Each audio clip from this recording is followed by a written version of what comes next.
taking vaccines over the past 50 years. Look it up. And so the COVID-19 vaccine got indemnity, and they were excluded from the Vaccine Injury Compensation Fund under Special Operation Warp Speed legislation. HPV vaccine, and I took this other vaccine as well, right? And I'm like wondering if that is what medically like low-key fucked me up now that we're talking about vaccines. Because I'm like trying to think like, because I have this immense back pain in my body right now. And like my health has like declined like a lot since I made 2 lifestyle changes in medication. And one of them was those 2 vaccines that are like the general normal vaccines that everyone kind of takes. According to my fucking primary care doctor. But in my mind, I'm like thinking, what if that was what triggered what's going on in my body right now? But then when I Google it and stuff, and I even ask ChatGPT, it's like, oh no, that couldn't do that, or like whatever. But like, I don't know, like. Well, is it like back pain and meaning that your hamstrings are tight, or do you think you're having some kind of like actual serious biological, kidney, like some type of component of your body injured? Where's the source? Oh, like my. I didn't know this was like a source conference room. I didn't know I had to provide all my sources, my many years of reading materials and using my intuition and communication capability. It's called a compression. All my memories, all my intelligence gets compressed in my brain, and then I just talk, and my intelligence comes out in my speech. Unlike you, I'm not triggered. I'm actually making fun of you. I'm mocking you, and that's why you're triggered. No, when you say, why are you triggered, that's your triggered projection. That's your ad hominem projection on my opinion. You don't like it because you bought it. You can't return it because they put it in you. Hello? You can't let me speak because you have no defense. I mean, the thing with things also that we have to like think about is that, I mean, they really just inject the virus into your body. The virus does leave. Well, I mean, if you think about a virus, there's viruses that don't leave your body technically. So, I mean, in that sense, but COVID leaves your body though. That's the thing. Or like your body builds immune system, like an immune system against it. So if it ever comes back, you can like deal with it. That's like the whole point of a vaccine. So I'm also interested in knowing like more like about what it is that you like. First of all, it's not the COVID-19 vaccine is not a vaccine in the traditional sense of the word. It's a gene modifier injection. It's gene therapy. Oh, okay. Go ahead. Just Google it. Oh, what a loser. Okay, I'm just a loser, Jarl. Now you're ad hominem projecting on me again. Moderators, I want you to take note. This is ad hominem projection on Alistair. I am complete. Yes. A vaccine is anything that you can inject in your body through a needle. Literally. It doesn't matter. What are you talking about? I mean, that would technically make heroin a vaccine, Jarl. That's what I was going to say. Considered a vaccine. Give me a second. Good point, though. Good point. I'm not an anti-vaxxer, but I think we need to I'm not an anti-vaxxer either, but I'm definitely like questioning. Like one thing I've noticed with the healthcare system is that at the end of the day, these people, yeah, like they're educated like doctors and stuff. Like we can't take that away from them, but like they don't always know what the fuck is going on. Gentlemen, ladies and gentlemen, Operation Warp Speed was a 20-year project. It didn't just come out of fucking thin air because of the Wuhan lab. Oh my god, can I, like... So what I was trying to say was just that, I mean, at the end of the day, and I think that is, like, where my health anxiety lies, is that I have never had, like, health problems. Like, in my overall, like, I've been generally, like, super healthy. Like, I've never broken a leg. Like, I've never been in need of like acute like medical whatever attention. Lately though, I have been. And what I've noticed, because I haven't had that experience in healthcare, because again, like I predominantly throughout my life have been like healthy, I've realized that doctors, they're not necessarily like these genies that you rub to get answers, and like they have answers to everything. Like they might be just as clueless as like a normal fucking person. Like sometimes ChatGPT will feel like they solve more of your problems than a doctor. Because you can go to different, like, because every doctor is going to have a different way of thinking, like, and just like, you know what I'm saying? Like, these people are not like, they're not as like good at like detecting your issues as you think. And you see so many videos of people that have like cancer in this area, or like someone had like a brain aneurysm here, or like whatever it is, and it's like they went to the ER millions of times and they like told them that they're fine and they did their blood work and everything is fine until it was too late, and then they realized that it wasn't all just fine. And I'm like thinking about it, I'm like, who the fuck holds them accountable for that? And that is why, like, when a doctor tells me, oh, like, yeah, you're like, you have like back pain, like I went to the ER because of my back pain, right? And then they're like, oh, well, we'll prescribe you some muscle relaxers with a CT scan of your back and everything looks normal. But I'm like, but you didn't do like, that's not like an MRI, like, because I think this is more like a tissue nerve-based problem and not just like a alignment thing. But they don't give a fuck about that. So they prescribe me muscle relaxer. Like, why the fuck would I take a muscle relaxer? Like, you know what I'm saying? Because, like, what if this is something, like, I don't know. I don't think that you should blindly trust doctors with vaccines, medication, and just whatever. Like, always, like, advocate for yourself. So in that sense, like, I agree with you. But being totally against something is also, like, Well, do you prefer Pepsi or do you prefer Dr. Pepper? Or do you prefer, Fanta? Because at the end of the day, it was a mass carcinogenic event pre-programmed by Pfizer, Moderna, J&J. This was a 20-year patent created during the Bush administration. And if you like drinking Dr. Pepper, well, you might also like drinking Coca-Cola. Whether you got Pfizer or whether you got Moderna, or whether you got J&J, you got the same supposedly patented vaccine. You got a problem just talking over people, Jarl. You don't have ears, you only have lips. So go ahead, Dr. Jarl. Please proceed, Dr. Jarl. Okay, yeah, we'll just keep talking. Like we're both fucking retarded. I got no problem talking while you're talking. Okay, great. All I'm trying to say is whether you took Pfizer, Moderna, J&J, it's no different than drinking Coca-Cola, Dr. Pepper, or fucking, Pepsi. The point is, it is the biggest scam in human history because the U.S. government spent $10 trillion during the COVID-19 vaccine era. Hello? $2 trillion a year they spend that we don't take in, and over 4 years of COVID-19 bullshit, that's $8 trillion a year of scamming. Hello?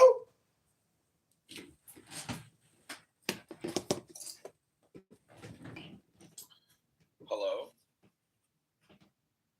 I'm just saying, so many people got sour grapes from taking a totally unnecessary medical intervention of sticking yourself with a poison called mRNA genetic modifying spike protein. Eating out. I mean, TBD, One at a I didn't time. stick myself with anything. I didn't take a COVID vaccine because I had a bad feeling about it, and honestly, I'm fine. So that's that. But the whole world doesn't revolve around you. Millions of people injected themselves because they were fooled and hypnotized, and then they died. Yes, millions of people died. And in Sweden, where they didn't even take the COVID-19 vaccine, no one died because nobody took the vaccine because they actually didn't mandate it. Hello?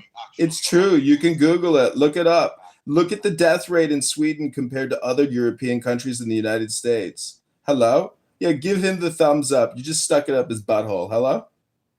I'm literally from Sweden. What the fuck are you talking about? People were dying during COVID in Sweden. It was a problem. Like, Sweden? people were... Keep going, by the way, Tom. Well, you said what? Sweden what? Oh, Sweden. You guys are like our new best friends now. You're going to supply Canadians with the new jets and a bunch of cool stuff. Yeah, we're good friends. Yeah, Sweden is an amazing country. I'm not gonna lie. Sometimes I really consider leaving fucking fuck America and moving back because honestly, Well, where did you grow up? in Stockholm. You did? Sounds like you have an American accent. Oh well, I mean, I lived here for 7 years. I also just know how to speak English. I don't know, like I've always speak like. Yeah, see, that is why, like, when I had, like, the discussion with you before, like, how I, like, have to, like, Google words and stuff, like, I feel like you catch that I'm an immigrant in that way. Because, like, surface level, I don't have an accent, just like you said. I don't really sound like I'm not from here. Like, my communication skills and that. Like, I'm socially competent in that way. And I've definitely assimilated into, like, the American culture. But, like, you know, when I have like more like in-depth conversations about like politics and stuff, it's like, you know, certain words, it's like, I don't know, whatever, that is kind of how you like cash me, slip it, or whatever you want to call it. Not that I'm trying to hide them from there, but that's usually like the first thing where like people can like, well, where people realize that I'm not American. But yeah, no, like America's an amazing country financially, like you can make a lot of money here and stuff, but I mean, life quality isn't amazing here. And I feel like I've never been as sick in my life as I've been since I moved to this country. Like, I feel like I'm chronically sick, like, constantly. In Sweden, like, I was never sick. I never had any issues. I never had any problems. Like, the worst issue I ever had in my life was, like, my wisdom teeth. Low IQ, white trash, you know, stupid person of money right now. I'll send you that dollar. Right? Fucking I will. Put your cash up in the chat. It won't be life changing because you're asking for cash up. Maybe if you asked me. It was an honor to do that. Who did not take the shots. And I'm thinking of this one immediate family of like siblings,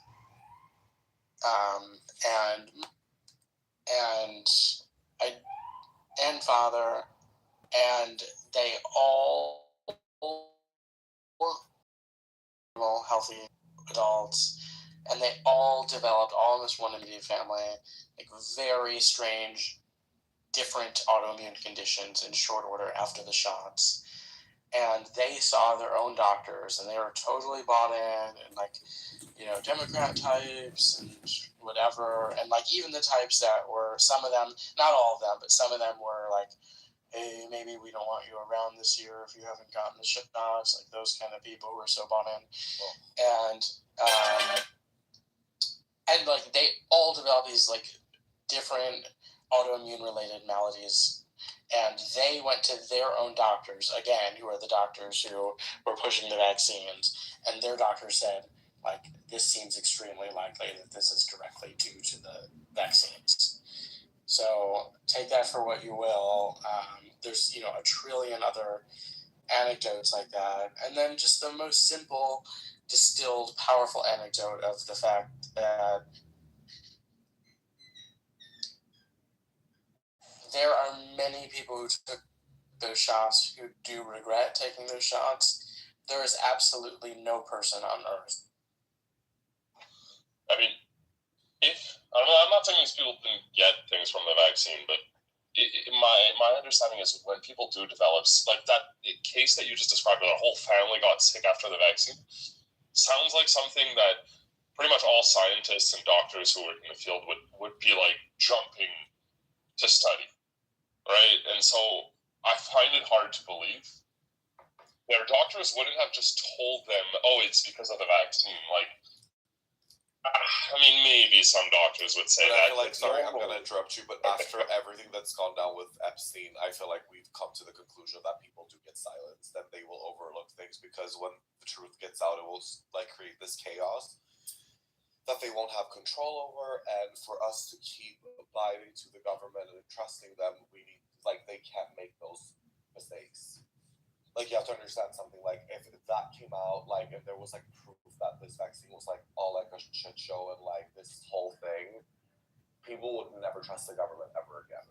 Every single time something new would come, or every single time something would happen, and, like, the government would, like, you know, give us directions on, like, what to do next, or, like, no one would, like, we would, like, the government would lose its trust, and it would just be, like, a fucking problem. That is why, like, sometimes what people don't understand is, like, the reason why information is being withheld from the public is because of that reason. It will create chaos. Like, certain things, it's just better to not know than to know. Because when you know, which is, like, it's like a double-edged sword, like, knowing too much and not knowing things at all. Sometimes, I'm honestly gonna tell you guys, I'm, like, happy I don't know a lot of things. When you know too much is when you get anxiety, and that's like already like an issue that I have in my life, where I'm like so hyper aware of everything, and I just like really understand things for what the fuck they are. And when you realize and know things for what they are, it gives you anxiety.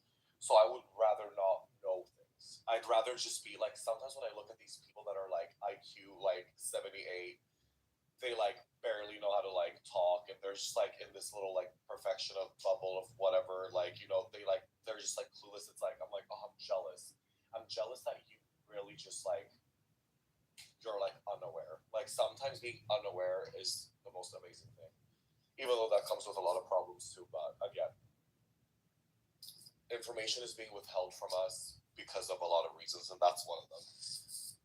After all these people that took the vaccine and then coming out saying some shit like that, you think people would take that lightly and not like literally spiral and like fucking like a revolution would come and people would like literally go with torches and fucking whatever to the White House to like kill people that work there? Like, I don't know.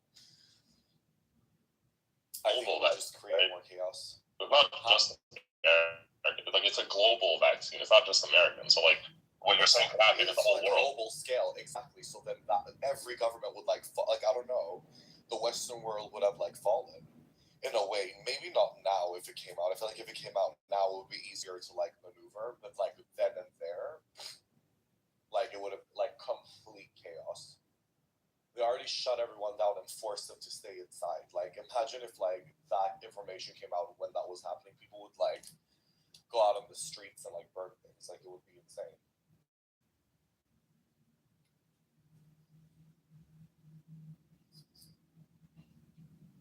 Official, or some of the reported side effects on open bears, if you guys are familiar, include animal bites, include alcoholism, and anal sex. Those are genuine side effects that have been reported by doctors from the COVID vaccine. And I'm not saying those things aren't real. In a way, they might be. But all of those numbers, you can look them up, Kelly, if you don't believe it. All of those numbers occur less in vaccinated people, right, than in the normal population. So that's how they calculate if something needs to be looked into. They use open bears. And one example is like heart attacks. Myocarditis, I think, showed up a little bit higher in the COVID vaccine than in the average population. Got flagged in a system like that. They were able to spot it. Heart attacks, which is more common in people who are not vaccinated, never got flagged. So it's just, yeah, I hope that, I don't know, hope to give you guys a bit of it.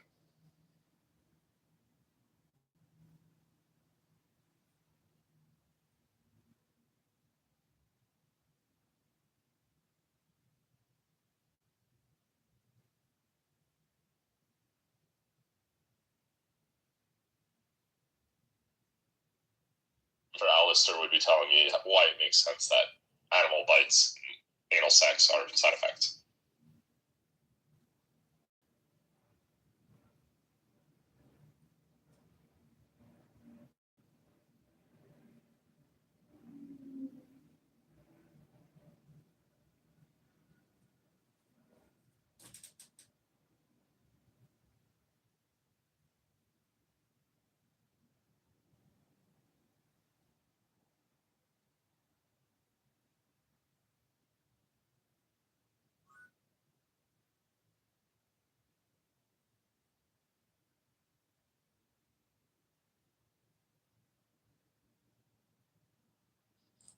Sorry, I'm making a late supper. What is the source that you just quoted?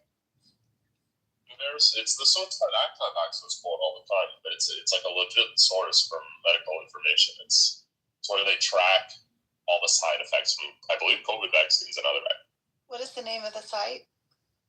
VAERS. I'll link it. Oh, thanks.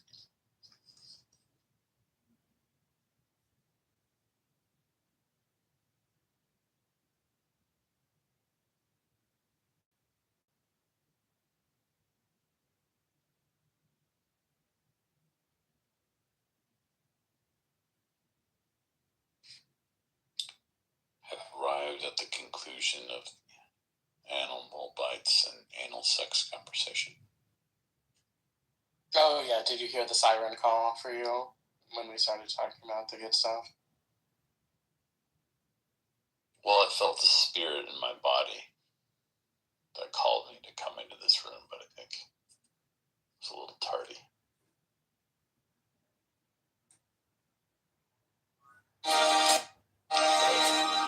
I didn't hear my name. Mm-hmm. Did you guys want to talk about the plans for the invasion of Canada? What? Oh, fuck. Joe. was in here. Oh, we weren't supposed. I don't know that it much matter if it gets announced.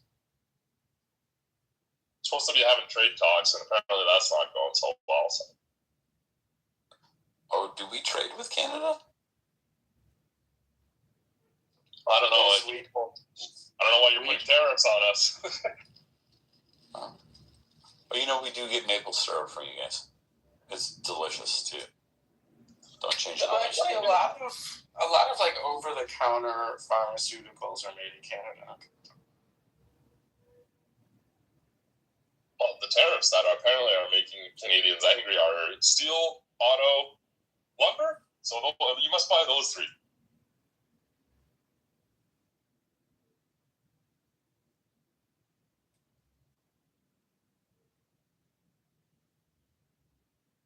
I don't think Carney's trying to negotiate. I think he's intentionally delaying it at this point. So we'll see you guys in 6 months, a year, maybe. I understand you guys have a new girlfriend, and she's Chinese. Just treating us nicely. New girl? Oh, I thought you meant literally like Katy Perry dating Justin Trudeau.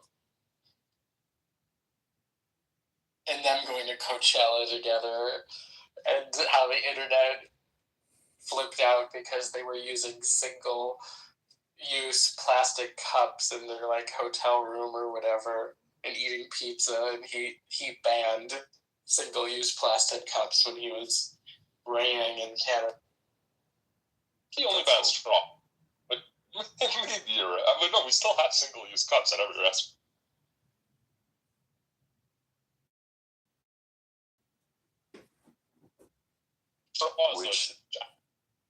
Which Coachella weekend did they go to? Do we know? Did they go see Bieber? These our leaders are like young enough when they get elected that they can still do stuff after. Like they don't just die after they're like president.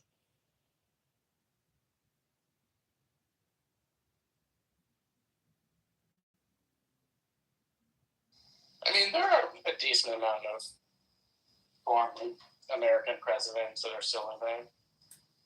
Not like anyone cares. I will commend it to, even though he's one of the most evil men who's ever lived in modern history, I will say. I will commend George W. Bush in the sense that he's pretty much stayed out of public life. Pay the workers a living wage. No, wait. Him, Obama, all the past presidents should be speaking up right now. What are they doing? What the hell is this? I'm shocked. Like, I get from your perspective, good for them, but from everybody else's perspective, why aren't previous presidents talking about how absurd this president is? It's traditionally seen as being done in bad taste.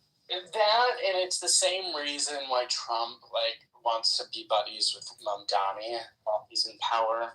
Like, you don't want to burn a bridge because you still want to be able to make one call and get Trump directly on the phone if you need to make a suggestion to him or get a favor from him. You don't want him to be your enemy. Nothing to gain from that. You guys are not Democrats, so it's pointless saying this, but I feel like Democrats need to wake the fuck up. Like, they're not doing anything. Should be a previous president. Somebody needs to lead the way for them. They have no one who's like, there was the governor of California for a bit, but it just feels like Democrats are doing nothing. What about Ossoff? He seems like he's auditioning to be president more and more on television, and he's young and speaks well and seems like he has like a centrist message. I think if they pick someone like that, they'd have a good chance.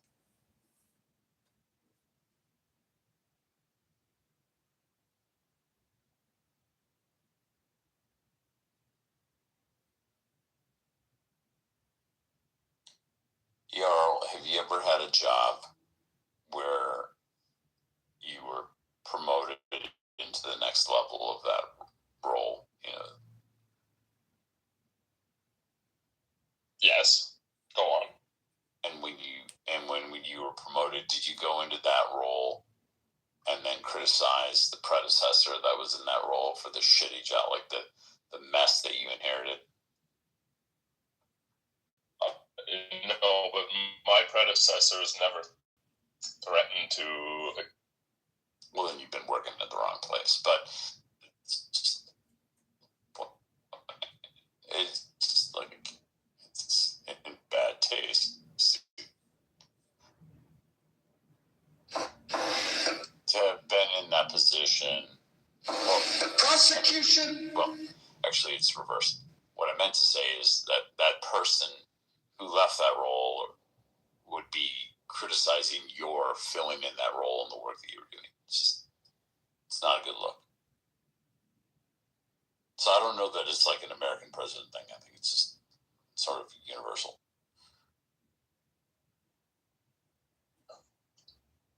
You're right. I don't think Trump is presidential to begin with. I don't think he was. He's not going to hold back. I don't think he did hold back last time around. Literally, all he does is criticize the last president. No, that's fair. He's certainly unique in his behaviors. We can all be honest about that. He's not exactly a role model for professionalism. Prosecution is not going to get that I man suspect the today next president's going to get an easy win for not because I'm going to get him. just be like professional. And it's going to whoever's professional the next election is going to win, I think, because people are going to be tired of it.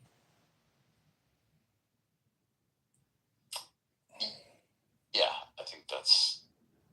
Well, I don't know that they'll win, but I believe The prosecution who's next. is not going to get that man today. No, Oh, yeah. because I'm going to get him. My client. It's just it. That might not change much. Oh, are you thinking like Barron? Honestly, what's the other one? Isn't it Eric Trump the one or Jared? I don't know which one people think is president. But on Collie Market, there's one of his kids is in like third place, I think, and then it's JD Vance, and then the first place, I think, is Rubio.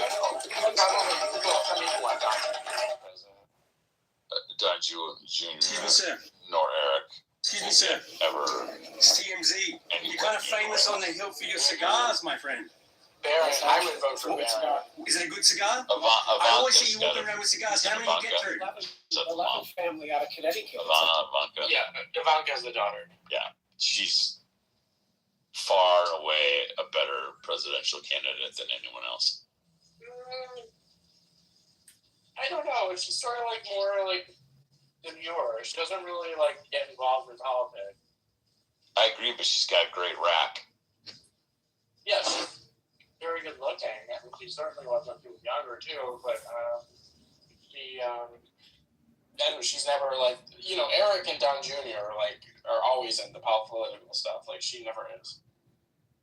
What was just incredible was during Trump's first term, there was such a strong media campaign to try to get Ivanka to publicly disparage her father while he was in office. It was so ever present. Yeah. And they seemed to think that they could get her to do it because she was sort of straddling these two worlds where she's sort of like, like a New York socialite. And she's also like had that clothing brand which she had to give up because all these department stores dropped the brand once her father took power. Because, for seemingly political reasons. And so they really, like, every other day there would be some mainstream media article or news piece talking about, like, Trump is bad for women and, like, this would be the perfect opportunity for Ivanka to disavow her father on behalf of her, supporting women or whatever. And it really seemed like she was going to do it at some point, but she just, like, didn't even go to bat with those people. She just, like, kept her head down and, like didn't get involved in the political or media sphere. Her husband certainly was, but he was never like part of that like daily dog and pony show of it, and he just like worked, and she's like kept her head down. It was like very classy. Yeah, she's no amateur. That's for sure. And she was close with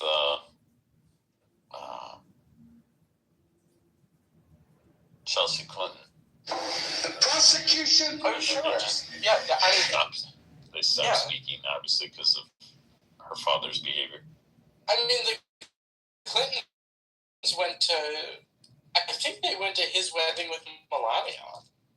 Yeah, absolutely.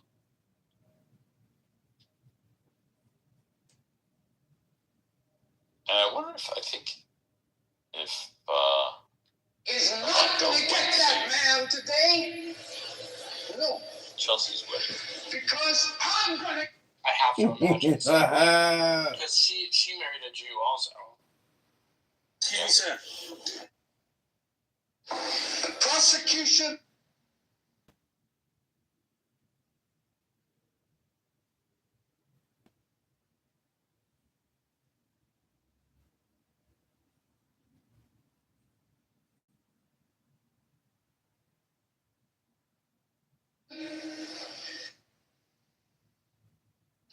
The prosecution.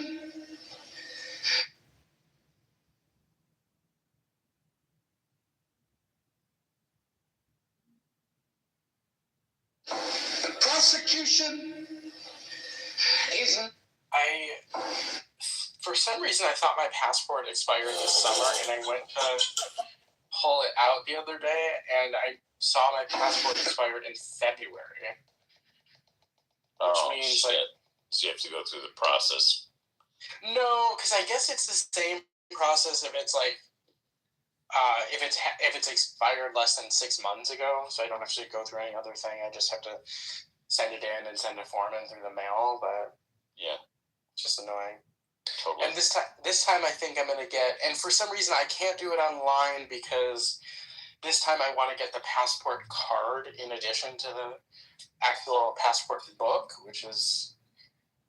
Like, for that reason, I can't do it online, so I have to. It's just annoying. Whatever. And what does the passport card give you? So to be on the book. The card. I chose not to get the state real ID. You know, there was a big push for that for the last 20 years. Yeah. And so technically, like, you either can't fly with my ID. Or you can, but you have to pay some extra fee at the gate, like as a punishment mitigation. Yeah, it's like $40 fee. I do the same thing. So anyway, the passport card allows you to cross at land crossings between the U.S., Canada, and Mexico, and like the Caribbean islands. Yeah. You can't fly with it overseas. You still have to bring your actual passport for that, but the passport card you can cross with it at border crossings. It's different than what they call enhanced license that some border states give out, because it's not a state ID, it's a federal ID. But because it's a federal ID that's like associated with your passport, that's acceptable to fly. He's not going to get that man. So interesting. I've never even heard of this. Yeah, I was about to pursue an enhanced ID.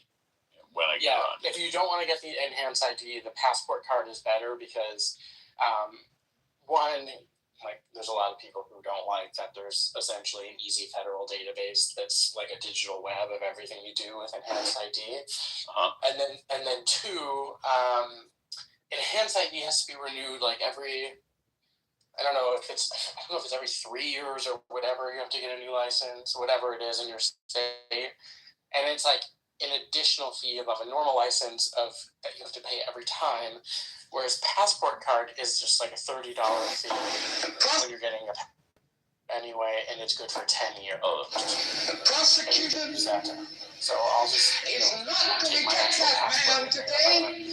And at the Canadian border, and I want to go over and passport and just use the passport card. And like when that new bridge opens, I'll be able to bicycle over the bridge into Canada.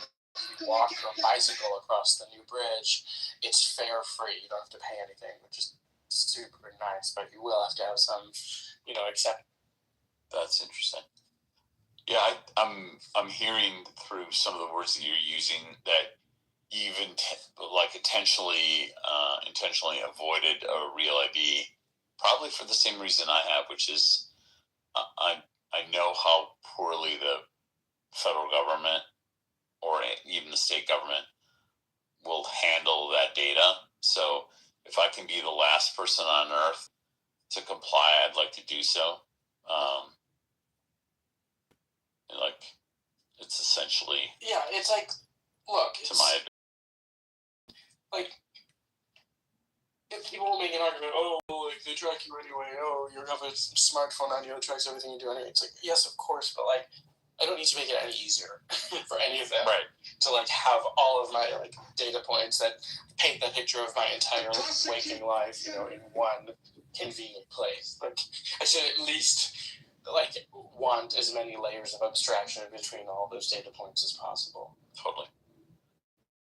Yeah, like I want to skip the first 3 to 4 data breaches, and really be included into the 5th data breach when a foreign government is making a concerted effort to really build something. So yeah, I don't want to be part of the test data. I just want to be in the 5-star data breach. General, are we going to go on a little bicycle date when the new bridge opens? It opens. From what I heard from people who are like insiders in it, is that like the date is just being nailed down now and waiting for it to be announced because it's like done, and like even though Trump has been like sort of beating his chest, like threatening to delay it, it's not going to be delayed, and they're just deciding the date. I wouldn't think it's actually going to be delayed, right? But I think that's cool. I didn't know you lived so close to the Canadian. Yeah, it's like a 20-minute drive from where I live, so I could either like put my bicycle on a bus and then take the bus to go downtown and then bike from there, or I could just like drive and take my bike downtown. If I really wanted to, I could probably actually in less than an hour like do the whole bike ride. I'm not like right next to it, but I'm not far from it either. I could like. Where does it cross over onto in Windsor? Is that it? Yeah. Yeah, it's like the downtown Detroit and downtown Windsor are like directly across the river from each other. It's like sort of like twin cities. Although of course Detroit's much larger, but it's the distance is only like He's not less than a mile. man today. No. Because I'm gonna get not much to do with Windsor, but but it's like a cute little town. There is some stuff to do. I go there once in a while to buy eye drops that I can't get here, and then there's like a bunch of bars and things. There's one bar there that I go to. It's okay. I'd rather live across the water from Toronto, but Windsor's okay. But usually it's like way more people from Windsor like come to Detroit for entertainment than people from Detroit going to Windsor. Unless you're a 19-year-old kid, because then you could drink in Windsor when you're 19, and of course you have to be 21 in the U.S. Does Windsor have really good pizza? I mean, I know Detroit's got a pizza reputation, but I think that Windsor's got some like crazy reputation for good pizza. Oh well, I didn't know that. There are a lot of good ethnic restaurants there. This is random, but do Americans have shish kebab and shawarma like at every is that as common as McDonald's in America, or is that a uniquely Canadian? Sounds like unique. Yeah. Well, there's a lot of shawarma in Detroit because there's a big Arab population. Shish, I don't know what that. Okay, interesting. I've grown up always assuming that was the same in the U.S., but no, in Canada you find shish kebab and shawarma, which is like the same thing, pretty much everywhere. Main food, it's like the official food of Ottawa is the shawarma. So yeah. prosecution is not going to get that man today. No, It's a random fact. because I'm going to get it. My client.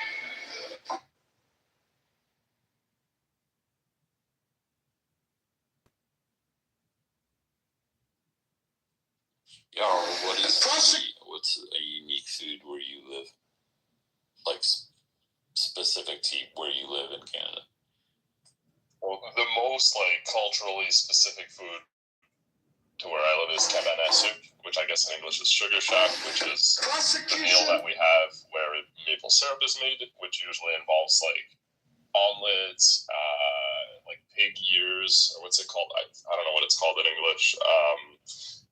Beans, like pickled onions, lots of breakfast type stuff, and then you just drizzle like maple syrup all over that. Ham as well. That's the cultural food of my people. Interesting. So you drizzle maple syrup over pig ears. I don't know. The pig ears. I don't think they're really pig ears. I've never made them, so I don't actually know what it is. Let me Google. But it's some part of the pig, and everything, right? Is it like pork rinds? Pork rinds. Yes, that's it. Thank you. Yeah, that's bad translation. Jar, what's your ethnic background? It's Canadian, and yeah, that's as far as I know. And then from France. Mm-hmm. So you're like white. Correct. Yes. No, because I thought Jarro was black when I first met him. Heard that a few times. I don't know why. Wait, you guys have met each other? No, he stood me up. I invited him to go out to drinks, and he just didn't show up. Was this in Quebec? No, it was the last time I was in Canada. But he gave you the time and the place. No, we have all kinds of eye drops. There's one brand. It's actually a Swiss brand that the company got into some dispute with the FDA, so they stopped selling The Chicago Mayor's race, it is 10 months away, but the money race for the candidates, it is already heating up. Alexi Janelius has more than $18 because the million. FDA said that they were Number making two claims in that the they money weren't race, allowed to, this and is so Evan the Mendoza company with just 1.6 voluntarily withdrew and then from the number whole three, US the current market, mayor, only with Brandon their eye Johnson, drops. You can get just all over their other products here. 800. And Hello so now again, all friends. I hope it's you've hard to get them seen even in my Canada. video.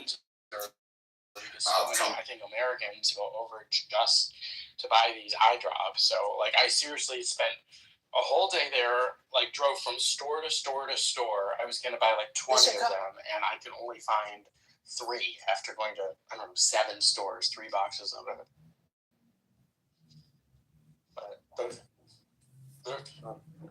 It's called like Similsan. It's like Similsan or something. It's a Swiss brand. Okay, because I used to use one that was like, because spice is bad for you, and so I see what alternatives. Yes. There was one I used to use that the brand no longer exists, but if you look up like alternatives, there are some. So I just use ChatGPT. I forget what they are. Well, James, we need to talk about it has no constrictors, which means it doesn't constrict the blood vessels in the eye. It's just like really good homeopathic moisturizers, so you can use it as much as you want with no adverse effects. Okay. And it feels so nice. It feels like putting like a drop of like wet silk on your eye. It's so nice. If you like they should have them at any pharmacy in Canada. If you went to the pharmacy in Canada and like made some deal with me where you sent them to me, I would certainly pay for them and also like pay for your time in some way to do that errand. I don't know if that's legal. I don't think that helps. It's legal. No, there's no.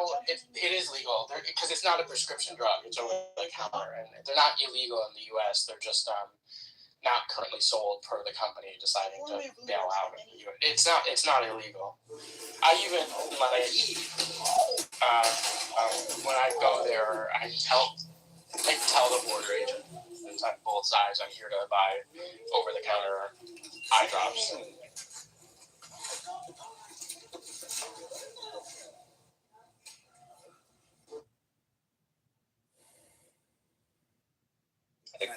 few times where homeopathic medicine actually makes a lot of sense. Yeah, just because it's not like, I'm assuming it's not that important if it's just for red eyes. And yeah, in mice it's not that good. Auditing.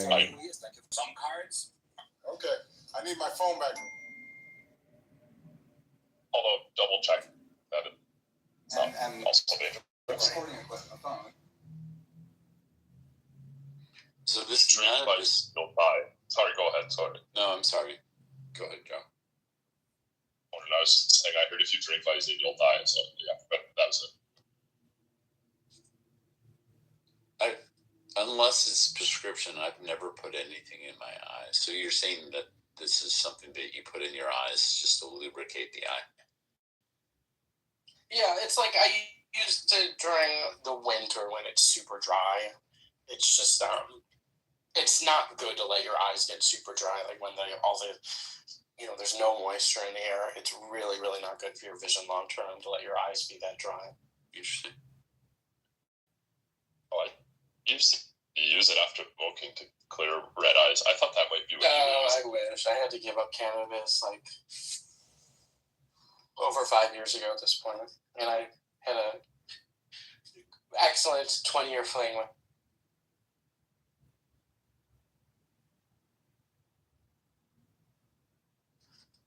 Derisive, you said you had to give it up, or you just?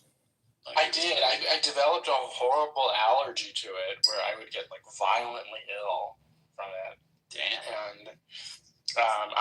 And seemingly out of nowhere, and it's like this growing condition which is called cannabinoid hypermesis syndrome, and it creates these like week-long bouts of violent illness, and no one like really knows what brings it on except cannabis usage. And usually the pattern is like you'll have one of these bouts of violent illness, which will last a whole week where you can't keep anything down, including water. So most people will get so dehydrated they have to go to the hospital just for fluids. And then after the week, you'll be better, and then you can go back to cannabis, and like it usually won't reoccur for about 6 weeks, but like when it does, there's no warning, and it'll be again a week of violent illness, and it's this like growing syndrome that people don't know what exactly brings it on in particular, except that it is cannabis somehow. They don't know if it's a certain strain, or like maybe it's the way that certain plants of cannabis are bred, or maybe they don't. Maybe it's like because like the plants are not really natural anymore. They're like specifically bred cities to terrify that like have high rates of THC versus other natural cannabinoid properties that would be in the plant on its own if it were just naturally occurring. Maybe it's that. No one really knows. But what people do know is that the only way to completely avoid this is like 100% cannabis abstinence. So until like they figure out what it is, like I can't use it. And this is not even just the lead. This is in all forms, all delivery systems. Yes. Wow. I've never heard of it. That's amazing. The telltale sign that it's this and not something else, because a lot of people, like myself, the first time it happened, confuse it with like food poisoning, is that when you're in one of these bouts, you'll feel this strong urge to take like a hot shower or a hot bath. It's like it's the only thing in the moment that gives you any temporary feeling of relief. Is like, so you'll hear of these people who are in one of these bouts of this illness, and they'll take like an 8-hour-long shower. And like I remember, like a family member eventually came over to like take me to the hospital, and I remember she's there, and she's like, "Come on, we're going." And I was like, "Just let me take like one more." She's like, "Mom, I felt like pregnant. I felt like pregnant." Black people, when you say it's called CHS, or cannabinoid hypermesis syndrome. And like, what is it? And it comes from correct. Unfortunately, have this misery. And it gives you what, like muscle aches and stuff? like extreme nausea and lethargy and like pains in your stomach, and like you can't keep anything down. Like you'll be like it's coming out of both ends, and like you can't even keep down water, and so you'll be like vomiting. That sounds insane. We're going to send a forecaster from time to time in the. See, this is what I tell people. I'm like, weed is not as good as people want to make it seem. 4 or 5 years, the stock market has been It can moving destroy along, you. and Like I used to smoke weed a lot business, which is really when I was younger. Like I smoked weed basically every single day for like 7 years until I got like panic anxiety from it and like really bad anxiety. I thought I was like gonna go crazy. So today we're playing match. I guess it's like, what do you call it? Like derealization, or like what's that called? Because I don't know if I was like dissociating so much. I mean, like, I just thought that I was like going crazy, which I didn't end up doing because I'm here talking like a normal person now, not schizophrenic or anything. But I thought something was happening. So I think that with me, at least, weed triggered really bad panic anxiety. And honestly, ever since then, I've just been suffering with like anxiety, and then I have episodes in life where I get like really bad, and it's all after I like, you know, it's all from smoking weed. And I mean, I did other drugs too, but I don't know if they were the reason why I ended up with anxiety, honestly. Because I wasn't like... How old are you? I'm 28 years old. Mm-hmm. It's like, I think everyone in your generation has anxiety, right? Well, I mean, mine is like really bad. I have like literally like it's panic anxiety. Like I just took a hydroxyzine maybe like 30 minutes ago because I was thinking that this back pain is like something really alarming and like bad, and that I need to like figure it out because I'll probably die if I don't figure it out. And I was like, oh, time to take my calming meds. But I mean, also one of the first symptoms before shit does hit the fan is anxiety. So I mean, you never really know, but yeah, my back is like, I have like the worst back pain. But I also have anxiety. So I don't know. Maybe it's related. It's all nervous system things. You know what I'm saying? I'm trying to like rewire my brain into like de-escalating things more so than escalating them because I overthink a lot. But I don't know if this is going to help you, but I had 6 months of like debilitating back pain. I don't know what caused it, but I think it was due to like I had to sit for like 1 week in this very uncomfortable chair and position, and I think it caused like a sustained injury. I got all these x-rays. I was in pain 24 hours a day, such that like I would even wake up once every 40 minutes because like the back pain was so bad I couldn't sleep. And like I was again in pain 24 hours a day, every second of every day. And I got all these x-rays, like nothing, did all this, and eventually, like after about 6 months, it just went away on its own. So, like, you know, I hope whatever you're going through just goes away on its own. I mean, the thing is, like, I don't know, like, where it came from, what it stems from. It's like, I don't know if you know the names of, like, the muscle groups, if you have that knowledge, but I was just today actually looking up. I feel like it's my latissimus dorsi and my trapezius muscle. It's specifically on my left side, also on the right side. And it's just tight. Like, and when I like push my back up against like a corner of a wall or something, I just have all these trigger points everywhere. What's it called? And it's just like, I don't know.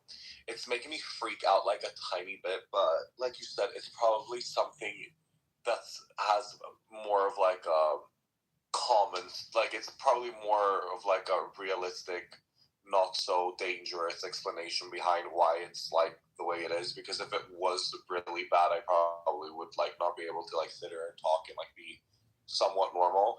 And hydroxyzine wouldn't necessarily work either. But one thing I'll tell you, they did prescribe me ibuprofen 600 milligram, and honestly, it doesn't help at all. Like I'm in just as much pain as I was before I took it. Yeah, hang in there. Will, were you trying to say something? I saw you come off.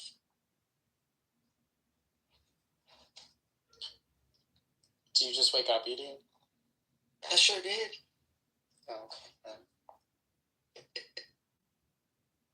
Good morning. welcome to the first day of the... Good morning. Yeah, fucking weird dreams too, man. So. Do you want to talk about them? There was it was just still like there was like a house that was supposed to be my house, but then it was like my parents' house, and we invited a lot of people over. We were all adults though, and then I'm thinking there's too many people here. They're gonna start. I don't know if they're stealing shit, wrecking shit. And then this friend that I've known years ago, she was making a bed, and there was like a big clock above there. There's actually 2 clocks above the bed, and plants. It was really just weird stuff.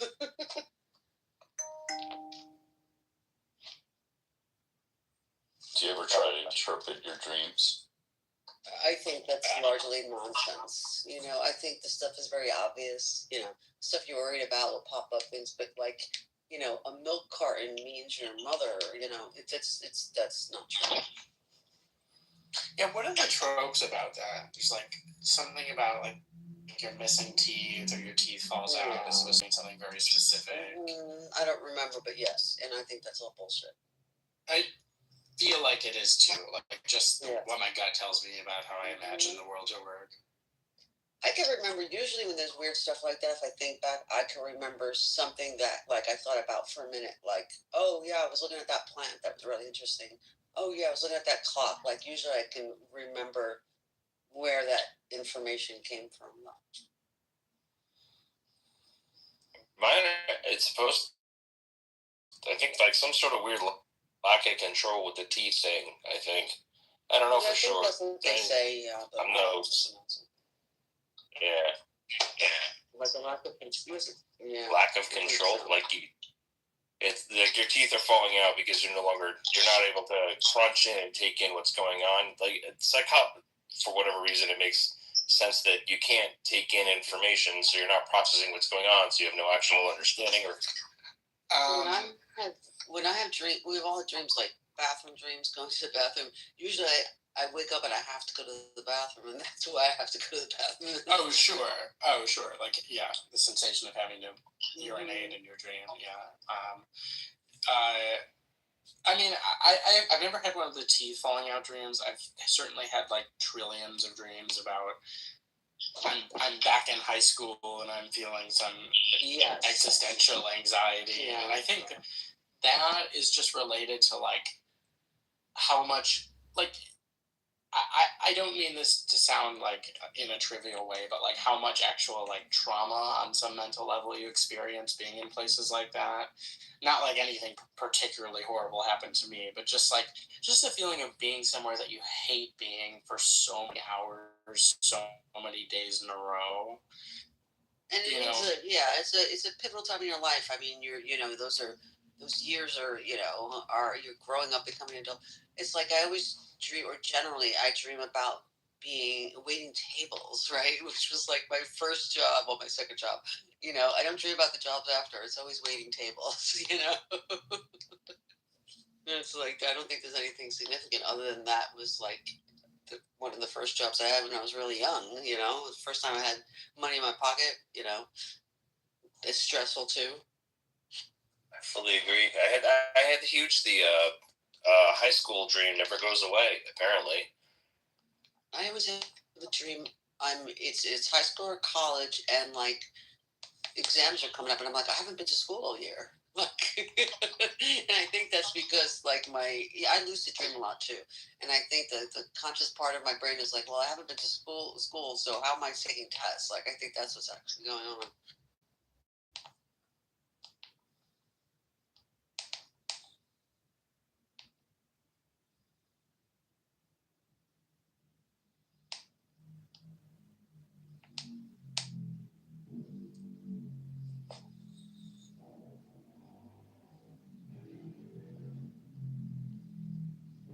Or like I can't find my car in the parking lot. And it's like I said, so I lucid dream a lot. Sometimes I'll realize a dream and I'm like, oh, thank God I don't have to look for my car because it's just a dream.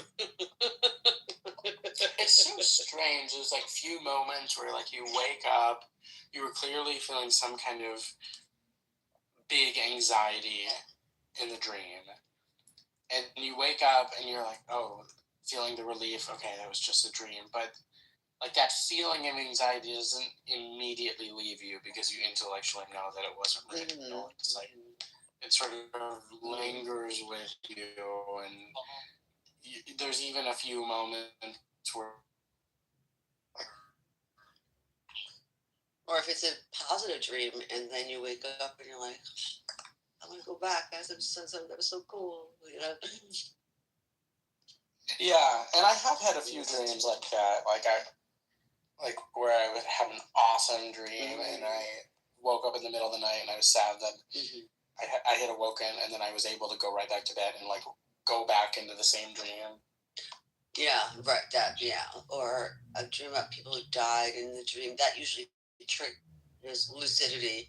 In the dream, I'm like, wait a minute, they're dead. This is just a dream. I'm like,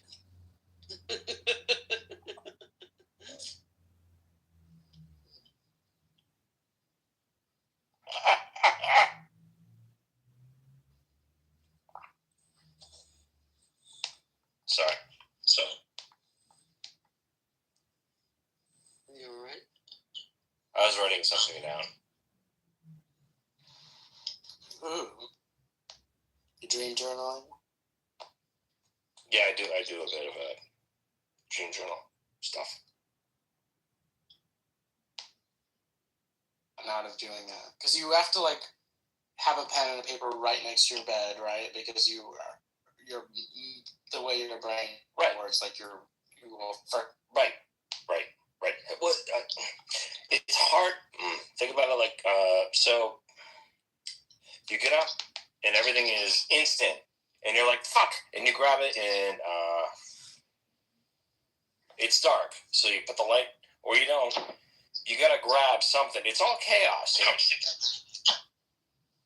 Yeah, okay, so that's the process of it, but what have you gotten out of it? Like, how has it enriched your life doing that? Yeah.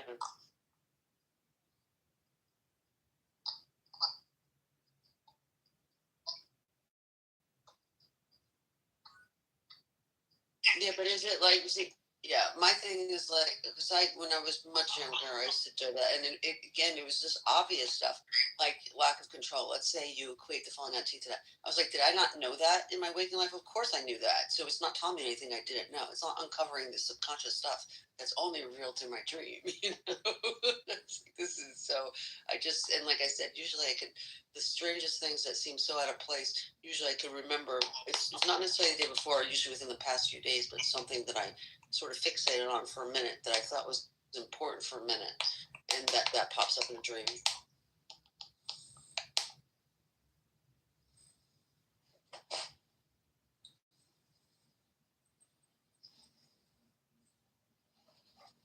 I've never done a room dream, like just sharing dreams. I thought about that recently. I remember doing it in college with a group of people every morning for breakfast. Oh, that's cool. Do you remember any like particularly interesting dreams that were shared or that you shared? Well, it's really weird that this came up because I was just cleaning some stuff up, throwing things away earlier today, and I had this old journal, so I was ripping like things out of it to put in one journal, and several of the entries were on dreams from 2021 and 2022 that I just happened to, I guess, write about them. Went through a phase then, and just like some of them are a little bit foreboding. The ones like in my history, not just those. Some of them are just plain occurrences. Like I had one where it said in my dream, I dreamed to check the hot water heater because there was an error code, and I went into the hot water heater room after I wrote that when I woke up, and the error code was there. So just like little psychic things. But I remember being in the group in college, we would talk about them and things would come up. Like we were able to better understand what they meant by discussing them. So, but I didn't know if that ever had been done here on Clubhouse. I think it'd be fun. Yeah, we would have to plan it out, and we'd have to, like say, okay, it's going to be in 2 weeks, so make sure you have the pen and the paper next to your bed every day for 2 weeks and write down your dreams so that way people can have a repertoire to choose from. I would love to do that. I would do it. I've always tried to get people to do a haiku room. People will not. Oh my god, what a great idea. Are so easy to write. Yes. Like you could write them on the fly, I also want people to do. I don't know how well it would work on Clubhouse, but I've always wanted a group of friends to play a karaoke game where somehow, as part of the game, the other people get to choose which song you have to do. And there's some competitive element to it where you have to try to sing it good. Even though the song is chosen for you, you don't choose it. It's not like you can just go up there and just purposely throw the song and make an ass of yourself because you're being flippant or whatever. Like the song is chosen for you and you have to try to sing it good anyway. But people are terrified of that idea. Don't know why. That's an amazing idea. I love it so much. I'm so. Yeah, I like your ideas a lot better, but the dream thing maybe once a month could be fun. I would love to do haikus. That could be very calming. We could write one right now.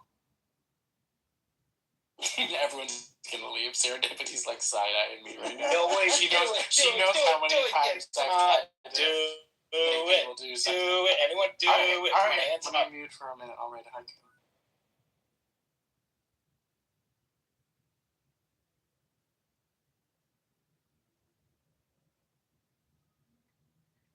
Derisive, are you a nipophile? I don't know what that means. A lover of Japanese things. Japanese culture. Oh no, not like some like nerdy, like horny, like straight men are. No, but I do like the Japanese culture, but I'm not like into like hentai and anime and like Japanese goth shit and. Sure.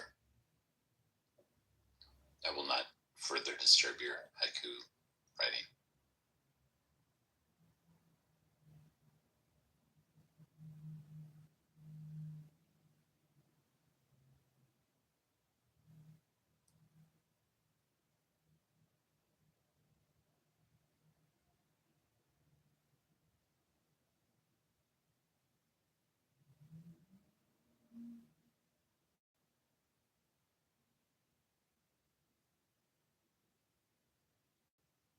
Okay, I wrote a haiku about the energy that I want to convey about the people in this room not writing haikus. Existential dread. I will slap your face, my friend. Wake it the fuck up. I love it. That was perfect. Oh.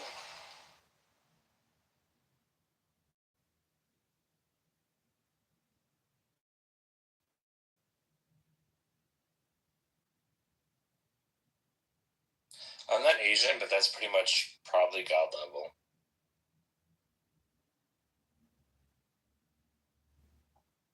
I think we're all a little more Asian after that. That's a good point. And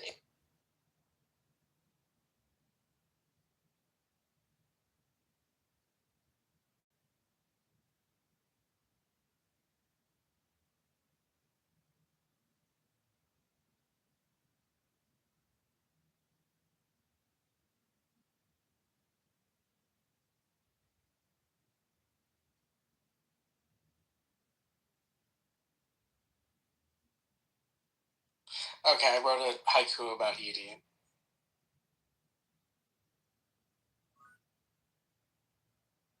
No one a disabled man-child. So far from the truth. Oh, that's Amazing. Yes, what? That's amazing. There's a lot there. Yeah.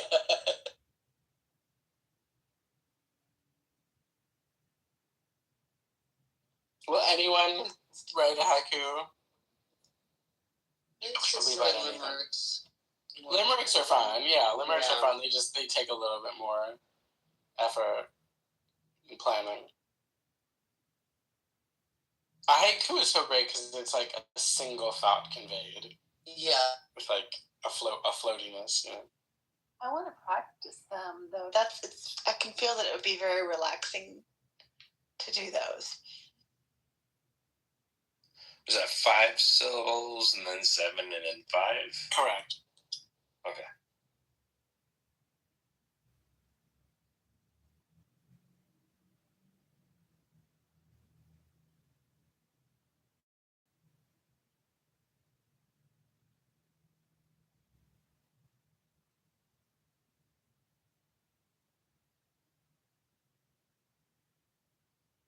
Nope, too complicated. I can't do them.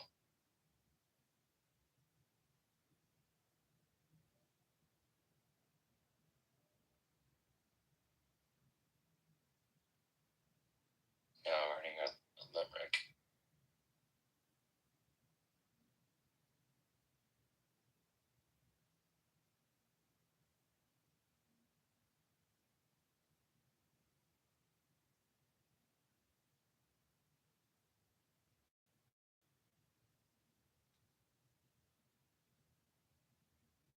Haikus can be fun.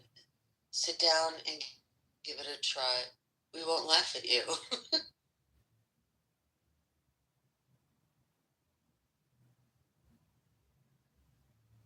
Or maybe we will laugh at you. What is the formula? What is the formula for the limerick? Maybe I'll do that. It's dun dun dun dun dun dun dun dun. It's like 7, 7, 5, 5, 7, something like that. Dun, dun, dun, dun, dun, dun, dun. Okay, thanks. I used to do this all the time. Yeah, I had one about a dentist, something like I knew a dentist who loved to give pain. Something pain. He would take a drill and begin to fill. I can't remember the whole thing, but I of course only remember one limerick. yeah, of course, the man from Nantucket.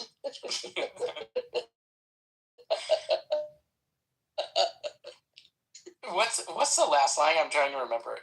I know it's. This one, you take a grin would come on his chin. I know it's like, if my something was a cunt, I would fuck it. Was it? I think maybe I heard it slightly different. I think there's Ear. probably Ear. It's got to be ear. Let me see. Let me pull up what the classic one is.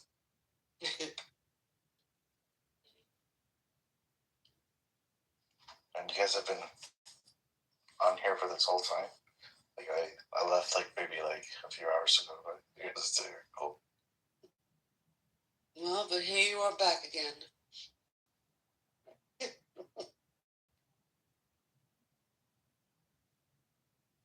Had my walk, had my dinner. I want to go to sleep soon, but yeah, it's nice hanging out with you guys. You guys are Ear. yeah, not to be too cliche or whatever, but yeah, I'll get going for now. See you guys.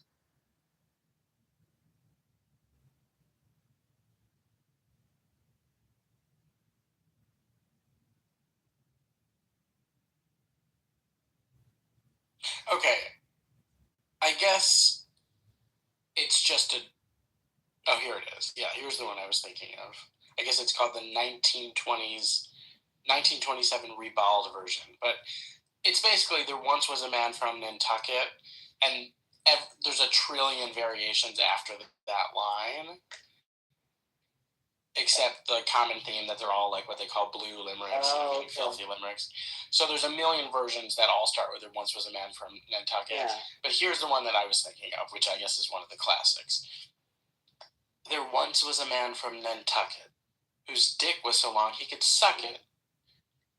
He said with a grin as he wiped off his chin, "If my ear were a cunt, Yeah, the last line was the only one I can't remember. But I think he was sitting chin with cum on his chin, something so similar. Sit with a grin with a cum on his chin. Yeah.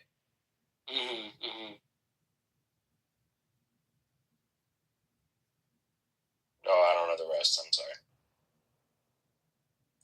There once was a man from Nantucket who went down a well in a bucket. The last words he spoke before the rope broke were, "Arsehole, you bugger, and suck it."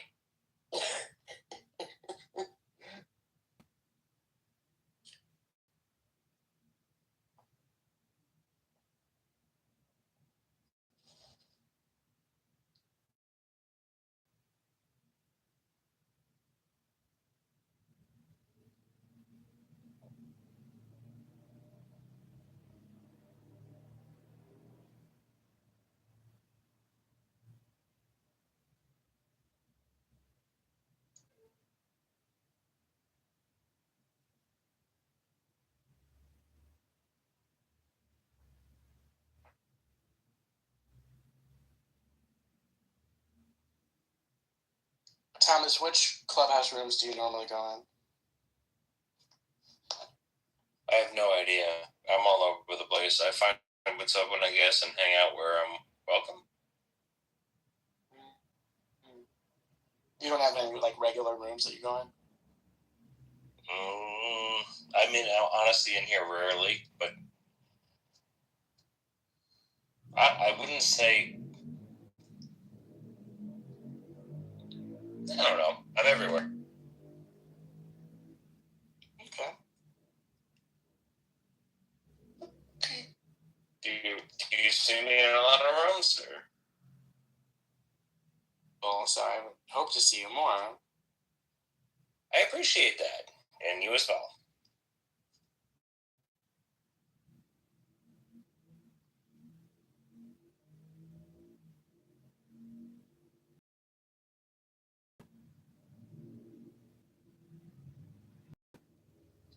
I'm not writing a poem. Are we supposed to be writing a poem or doing something, or? If you want. Yeah. Let me see. I was literally staring at the wall trying to. I was just marveling at Derisive has two personas, and he's very well spoken and very highbrow here. Get him in a different room. Right, I meant by wall. Yeah, if Pussy comes in, I embrace the nihilism. Just if it is all meaningless, so we might as well fuck shit up.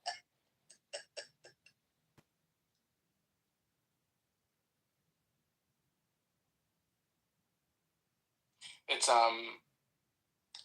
I forgot. Edie, have I talked to you? I feel like I have about the movie Reality Bites. Yeah. Yeah. There's one of I'm gonna like not get it exactly right, but I'll get it close. But let me pull it. Are you not Pussy? You know Pussy? We all know Pussy. Yes. Wow. You might know me through him then, yeah. Yes, that. You probably see me in rooms with him. There you go. That's Are you one of the secret tranny lovers? Probably, I don't know. I've been on Clubhouse since day one. I've been here forever. I don't know what rooms I've been in and out of. I've actually had about 2 or 3 names. But yeah, I've known Pussy for a while. Yeah. I'm not hiding about who I hang out with or anything. I just didn't. My pictures normally.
Wow, there were no Jews before 1818. There were no Jews in Israel. Everybody just says there's no respect. But there's a bunch of angry old guys.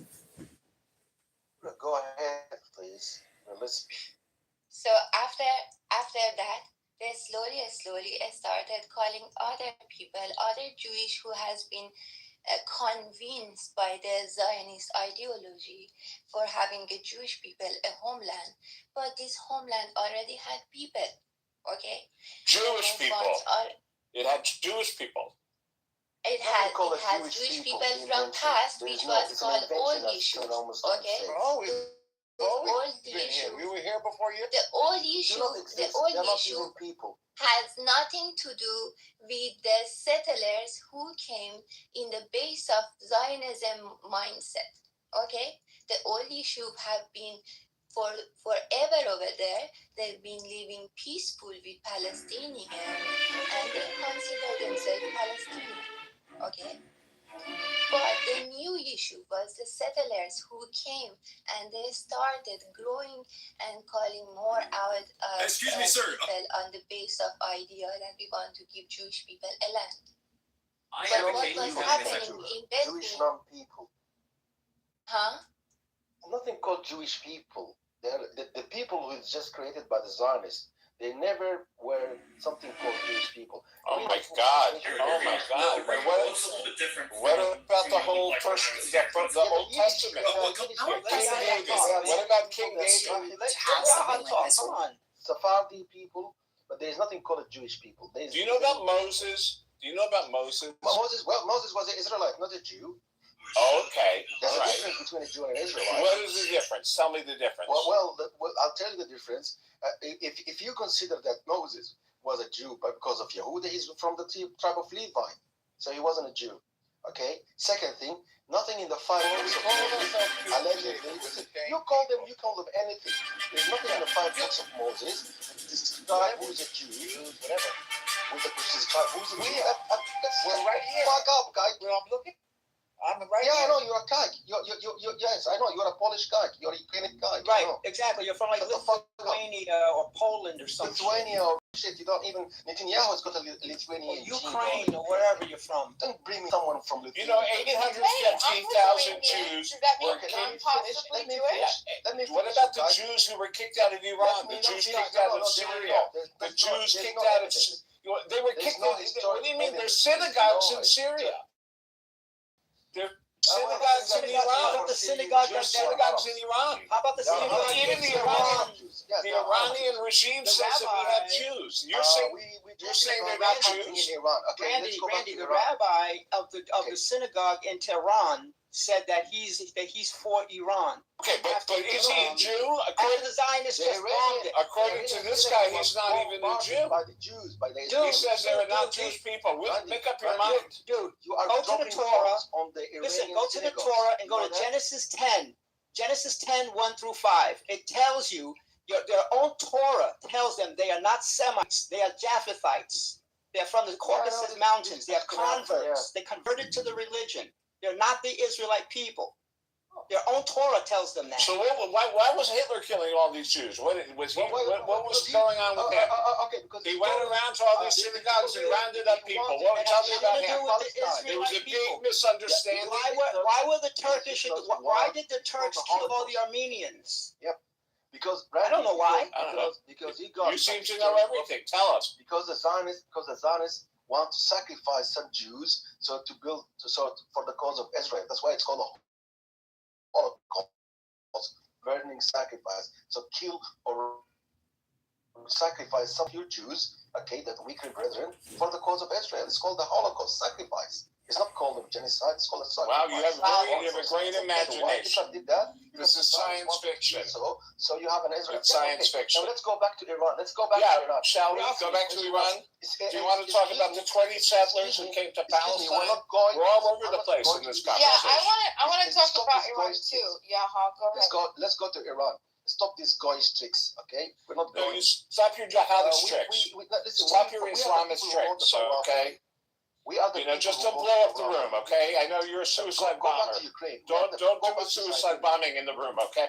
Look, listen, go back to Siberia and go eat some shit there, okay? Yeah. People who I think you're thinking of your mother. You're thinking of your mother, not me. Yes, you kike. Yes. So Yeah. back again. Stay classy. The situation in Iran started from the Britain and the United States overthrown an elected prime minister, elected by an elected government, by elected parliament, in a time when the blacks were actually fighting for civil liberties in the United States. That's in the 50s. So the Iranian had a proper democracy. They put they put Mossadegh into power, and he started nationalizing the oil for the benefit of the Iranian people. But we have some Zionist thugs in the United States. They don't want these things to get benefits to the Iranian and to the people, and this is becoming like another attack. This was 80 years ago. Why don't you get into the present now, okay? We know what happened 80 years ago. Moses. No, okay. You went back to Moses. Why did you because you said there's no such thing as a Jewish people. You said there's no Jewish people. Yes. So I asked you about Moses. Yes. Okay. Yes. Yes. Now. Yes. Shut up. Yes. Mike Huckabee. Yes. An illegal entity called Israel. Yes. Yes. I'll be like you now. Stop being a class clown, man, Randy. No, I'm being like him. I'm just being like him. Yes. Stop being a class clown. Yes. I want to talk about what Zero was talking about, because Zero brought up something interesting that what would you like to talk about? Yeah, he was talking about how we can barely afford, the United States, and we're over here spending. That's not true. We have the biggest budget in the world. We can afford anything. But there were always homeless people. No, we cannot, friend. There have always been homeless people. There's nothing new. We're spending $30 trillion a year. We spend more than anybody in the afford, planet. dude. We cannot afford. You need to get a job, bro. We have anything we want. You need to get a job, okay? You're on welfare. Your family's on welfare. I want to know what you're thinking, though. Yeah, you're retired. You never had a job, dude. I'm living in it. You never had a job. Get real. I never had a job. That's what I said. Keep repeating what I said. So thank you. You are on welfare. I appreciate it. So thank you. You're on food stamps. So I disability. El Normo wants to hear a little bit more about let's go back and forth, you and me. Yeah. Thank you. I appreciate it. We have we spend $30 trillion on America right now. We can afford anything we want on the planet. We spend everything we can on veterans, on the homeless, on the poor, on social safety nets, on healthcare. We spend billions and billions and billions. And if we want to spend more, we can spend more. It has nothing to do with our military budget. Okay, and so I'll respond to that. The military budget is entirely separate. By the way, the money that we just spent, we've already appropriated it. It's already been given to the military. We didn't give them any new money since we started this war 6 weeks ago, just so you know. Keep spending, because the mosquito are actually stopping everything you're doing. So I'll explain. Let Bima talk. Thank you. I appreciate it. I appreciate you guys. So the spending, I don't think that we could just keep spending anything that we want. I don't think Nobody so. said that. I think we can afford anything we want. Right, and that's what I'm saying. By affordability, you're talking about you have to spend. So you have to. There's going to be. You're going to have to spend. You're going to have to create deficit. Spending it. What would you like to spend the money? Bima, how do you feel about the fraud? So what I was going to say was that I think right now we're experiencing the Gini coefficient, right, which tells us like income inequality is where it was in 1890. So we have 1%. 1%. We have a higher. Shut up. 1% of Americans hold as much wealth as the 90% of the bottom tier, and 10% of Americans. Hold on, wait, I'm not done. And that's the problem. And I'll give you an example, because we were talking about this the other day. Yeah. 10% of Americans own 93% of all of the American stocks in the financial But how is households. the average American So the reason that this is a problem is because of the Gini coefficient, right? As I was saying, right? So is that a because productivity is increasing, Right. and the wages aren't keeping up with it. Stop commenting. Let her Because talk. the wages aren't keeping up with that growth. Okay, the Well, productivity. we're already So getting right paid a now lot of money. we're about at a 93% growth rate in productivity as of 2025, and our wages have only Because of increased AI. 33%. Why is that Okay, a problem? so Why is that compares today's wealth concentration with the Gilded Why is that a Age, problem, right? And so when Bima? well, because of the Gini coefficient, right? You just That's walked in a saying circle. Why is the Gini coefficient well, what a I problem? because it widens the gap Why is that of a problem? who owns the. Well, I'll give you an example. I can tell you why. I can tell you why. People So are living at when 1,000 times the level we they can't were balance in 1990. when we can't balance the budget and we just keep printing. Right. When we should just keep balance the budget. printing, right? But when we just keep printing, okay. We're not then keeping printing. the inequality, the gap of what people can afford is going to continue to get larger, and more people affordability. So when you spend money, when you're printing money, and you spend and you create, and you're not balancing the budget, right? You're creating a deficit, and that deficit, this all connects to inflation, and then you have the affordability is almost. I mean, like we're struggling right now. We just had a man, and we were talking about this the other day. His name was Abdul. He just burned. He's a warehouse worker because he makes $37,000 a year. He videoed this. He was hoping to get sympathy. He was hoping to get sympathy and empathy from Americans like Mangione got, right? And you had Mangione, who, he's a murderer, right? who killed his CEO. He got 50% of American college students sympathize more with Mangione than with the victim, which is insane. I'm against that, by the way. I'm against it too. I don't think that you can. But I'll explain it in a second. Well, this is the problem. I like Chuck Mangione. He's my favorite Mangione. This guy, listen to what he said. These were his comments. Okay, these were Abdel's comments, and I'm reading this. Feels so good. Remember that album? This is the U.S. Attorney's Office. He burnt down this warehouse, and then he said, listen, I just cost these motherfuckers billions, right? 1% is a fucking joke, and all you had to do was pay us enough to live. Pay us more of the value we bring, not corporate. Didn't see the shareholders picking up shift. Okay, and so this is what he said. So basically, his point was, so he videoed it, and he's going to pay us enough to fucking live or afford to live. This is his quote, that at least pay us enough not to do this. And he burnt down this warehouse, causing $500 million in damage. And thousands of people were laid off. And thousands of people were laid off because he burnt down that warehouse. And so sometimes people were laid off. Sometimes you cut off your nose to spite your face. It's just not the right way to do things. So I'm sorry, but burning down warehouses is not the solution. You can go to YouTube right now. You can go to YouTube right now, and you can pull up where the Gen Z is screaming in the microphone. I can't fucking live anymore like this. This has got to stop. I can't afford the fucking rent. I can't afford. Listen to what the kids are telling you, man. Listen to them. Burning down a warehouse is not the solution. How about the people that are on this app bitching and moaning about the inconsistencies in the economics, but they're on the app day and night? Go get a fucking job. I don't think that most people. No, Bima, I'm sorry. I listen to it all the time on the app. It's amazing to me. Everyone's talking about the inequality and that they deserve these handouts, but they're on the app morning, noon, and night.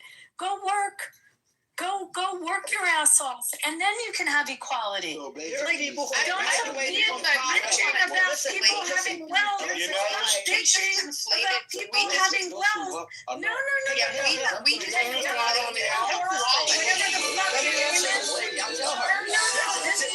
This lady worked. This lady zero. Abby, just recently. And has every right to say this to I understand you. that don't want to fucking work and then complain that they're not getting a fair share. College Why kids, are you listen, on again, if you go look Why are listen, you the college on kids. the app? Listen to me. The college kids are graduating. Listen to me. What are you graduating? Do you have a graduate degree, Zero? Did you go to postgraduate? Did you work your ass off in school?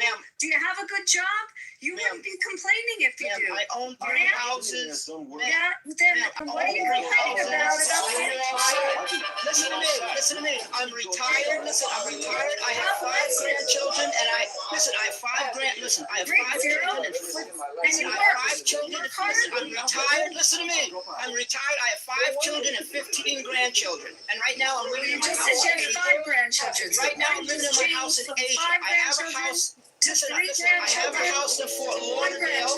Listen, I have a house. Listen. I have a house in Fort Lauderdale. I have an apartment in Pompano Beach, and I have 9 acres. Pompano Beach. You go to the Sample Road. Did you ever go to the Sample? Don't worry about my money. Don't worry about my money.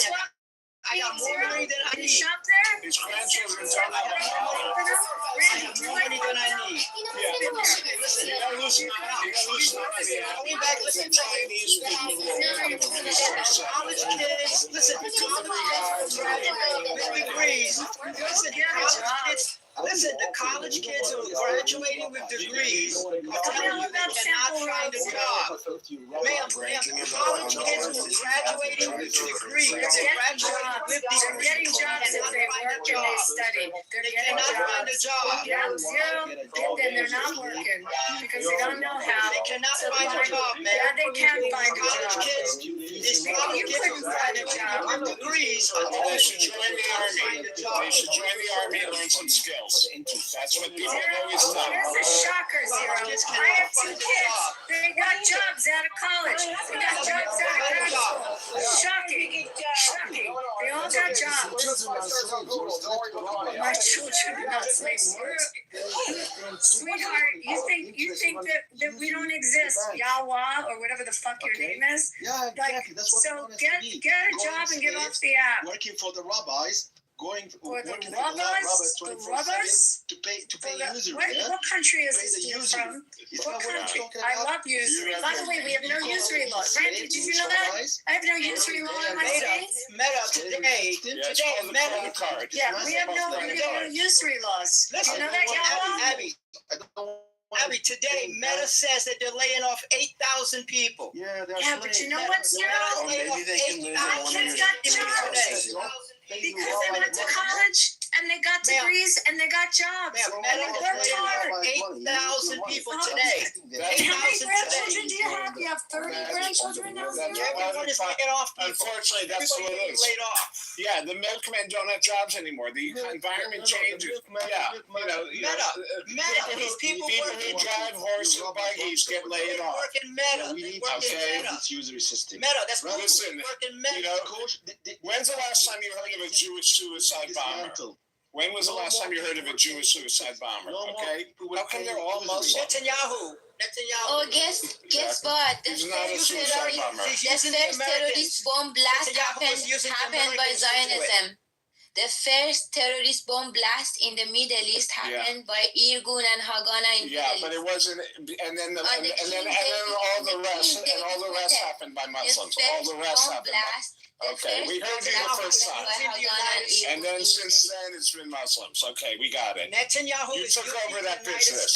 You took over that business. He's using the United States to do his fighting. Netanyahu is using the United States. He's a war hero. Unlike Trump, Netanyahu went to war himself. His brother died. He's a major war hero. 400 wounded soldiers because of Netanyahu. Do you not know that Netanyahu is a war hero? He's involved in major operations. We have 400 You don't know anything about him. wounded soldiers Israel because is of sinking. Netanyahu. American Zionist empire is sinking. Israel is winning. Okay, Israel Iran is sinking with sinking. American Zionist empire. No, it's not. And by the way, keep repeating yourself. Don't work on your accent. Everybody's dismantled. gonna fuck up what you say. Yes, I know. Am I listening? Iran is I'm trying. listening. Iran is trying. Get a passport. I'm curious. They drive trucks into synagogues. Don't drive a truck into a synagogue like you're running on your What roads, about okay? the synagogue? What about the synagogue that you eat in Iran? Yeah, it's a shame. You The good have news is you have that both. the good news is that Most of the Jews left Iran. Most of the Jews left Iran. The smart ones already left. The smart ones left. Attacking in the United States. Talk about all the attacks in the United States. Israel's population is growing, my Talk friend. about what just happened in Michigan. Israel's population is growing. Yes, Yeah, because do you you have have what- on the country, you have Chinese, you have No, the Jewish population is growing. It's true. Yes, Iranians, they're leaving Iran. Yes, it is, dude. Dude, look that thing up. You sound insane. Yeah, pull them up. And it's going to keep growing. 1,000 millionaires. 1,000 millionaires left Israel. Great. So there's 10,000 left. What do you want? That's growing. That's not growing. That's Oh my God, I can't buy an apartment there. They're so expensive. You have no idea what's going on in Israel. Have you seen Israel is going to grow by 2 million people. In the next 10 years, there'll be 10 million. Dude, it's not. People are, because the Arabs are driving Jews out of France. Arabs are driving Jews out of England. And I can't buy Arabs an are driving apartment. Jews out of Canada. Randy, how expensive are those apartments in Tel Aviv? It's insane. They're luxury apartments and they're sold out. It's gonna be sold out. Listen, all Jews are leaving France and England because of the Arabs. They ruined Paris. They ruined London. And they're all going to Israel. So thank you for that. At least thank you for ruining Germany. You guys ruined Europe. Europe is lost. Yeah. You leave the planet. Yeah. Yeah, and how are you going to do that, Yalla? How are you going to make people leave the planet? On what? On a donkey? Hold on. On a Yalla, donkey? what do you intend to do? You can't even. What do you intend to do, Yalla, to people? What do you intend to do to them, Yalla? There's not one Arab that's won the Nobel Prize for science, my friend. How do you intend to make people You don't know what the word is. What are You you don't going know to do? anything. We have the people. They're going to blow. They're suicide bombers. That's their idea of technology, is to kill themselves. We gave you meaning. You guys, nothing without us. The Torah that you're talking about, my grandparent, my my ancestor wrote it for you. You think yourself you're really really? So what happened? What went wrong? How come they're living in pig shit now? How come everybody knows that Arabs are ignorant today? What happened? Your skin in the mirror. Yeah, I'm looking at the color of my skin. It's lovely. Ukrainian. Okay, but what happened? If you guys were so smart 1,000 years ago, I think what happened is like Sharia law really fucked you guys up. That's why you're anti-science now. The problem Everyone knows that. You're cocky. Even the Arab kings that go to Israel for surgery. Any Arab who can afford it will go to Israel for surgery. If you have cancer in the Middle East, you go to Israel for surgery. Randy and Abby are posting in the chat videos and news reports. Okay, you keep doing show you that it shows you the modern day Exodus. The Jewish population of Israel is growing. Zero. Watch the videos. Read the report. Watch my videos. I go there every 3 months. I can't buy an Abby, apartment. bring me the reports. Bring me your facts. Yeah. Put your facts in the chat. I'm putting my facts in the chat. Abby, we don't care about Al Jazeera. We don't care about Al Jazeera. I don't read Al Jazeera. We hear you. Why do you keep repeating yourself? That's AP News. It's AP News, man. Put your facts in the chat. I'm putting my facts in the chat. You know what? You want to stop talking? I go there every 3 months. Put your facts in the chat. Yeah, we heard you. Put your facts in. Come on, come up with some new dialogue. Did I see it with my own eyes? Come up with some new dialogue, dude. You need some new Put your facts lines. in the chat. Why do you say that? He's a clubhouse hero and a real world zero.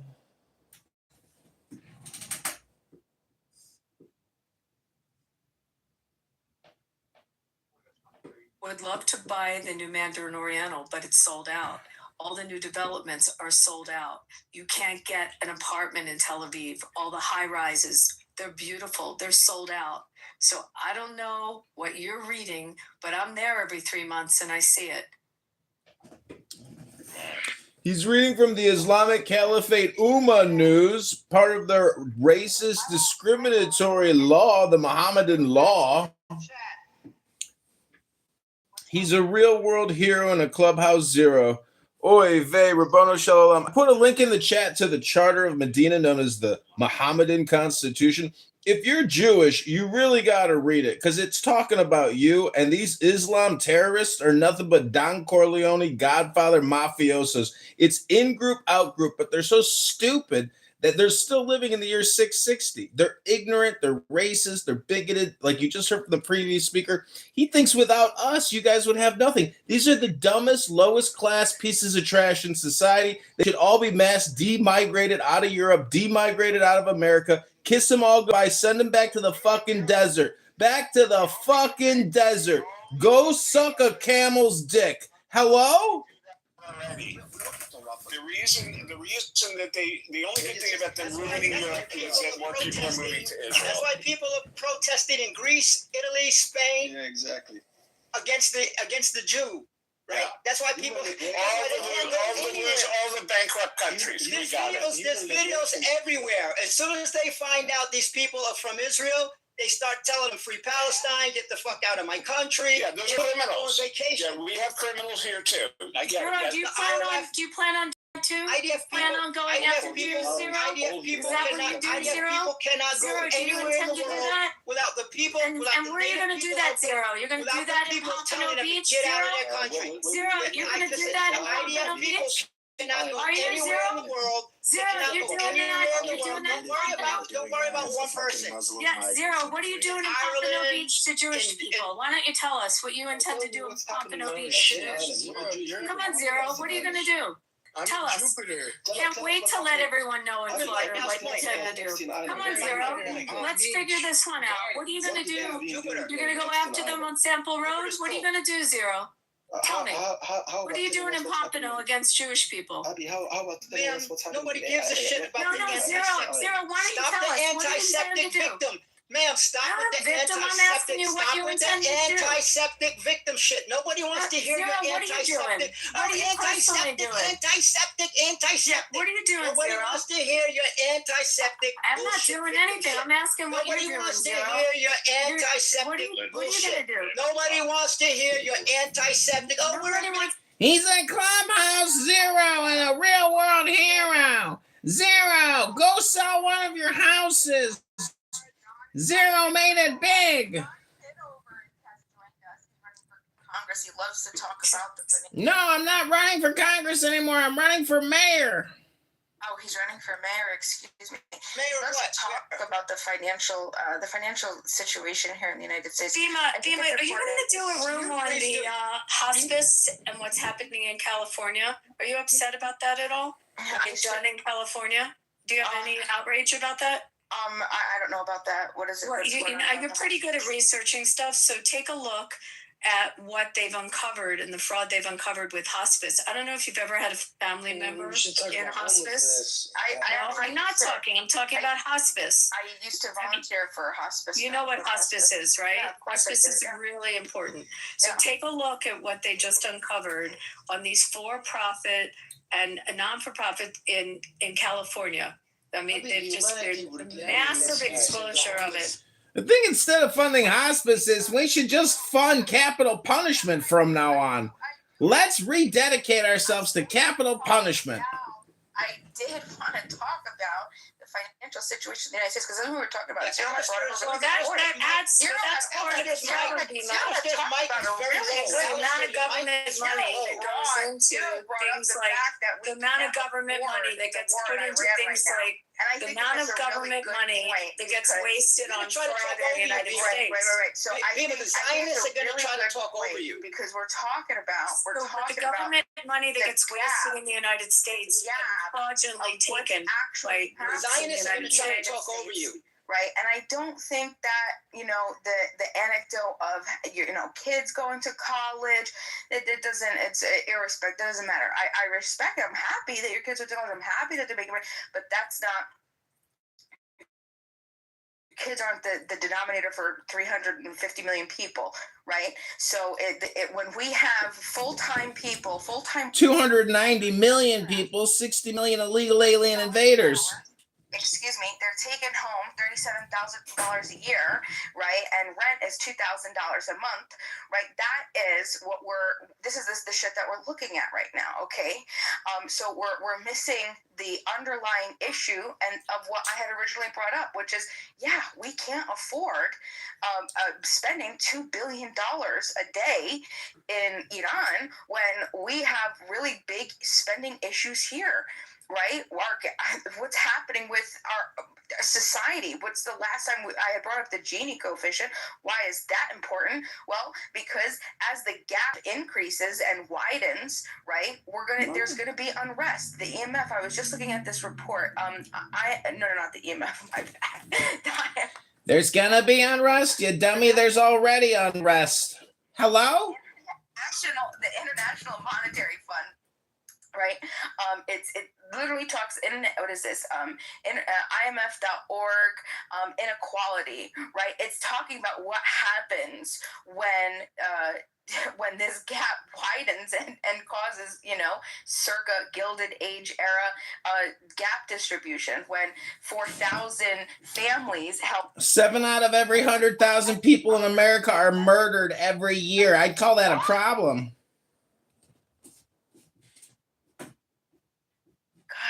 Yeah. Did you hear that gullet? That fatty little voice? God damn. 7 out of every 100,000 every month, every year get murdered? God damn. You have to be an asshole to green bean. I know, and I hate overmodding people, Zero. I really, really do. It's like, I really, really hate it. That's why I mod other people, because I like them to do it, because I hate being that person. I want to believe that maybe, just maybe 5, 10, 20 chances people are gonna come around. Oh, wow. Oh, I'm an adult. Wow, I don't have to overtalk somebody when somebody else is talking. Wow, we can have a civil discussion one at a time, right? I always have that hope for humanity. Unfortunately, that's not happening well here tonight. So anyway, I did reach my peak. So when last time this happened, when you have 4,000 families holding as much wealth as another 11.5 million families, all right, and they're living this particular lifestyle. When you have 10% of Americans holding 93% of all stocks in the United States, and I mean, this is going to be a working class type outrage, and it's just going to get violent, as we're seeing, right? Violence is going to happen if we don't balance our damn budget. This is what we have to do. This is the most important thing. I truly believe this. Bill, you talked about it the other day, and I think that right now, if anybody's voting, everybody should be making sure that they are making certain that they're voting for somebody who's going to balance the damn budget, right? Because we can't. People think we could just keep spending. It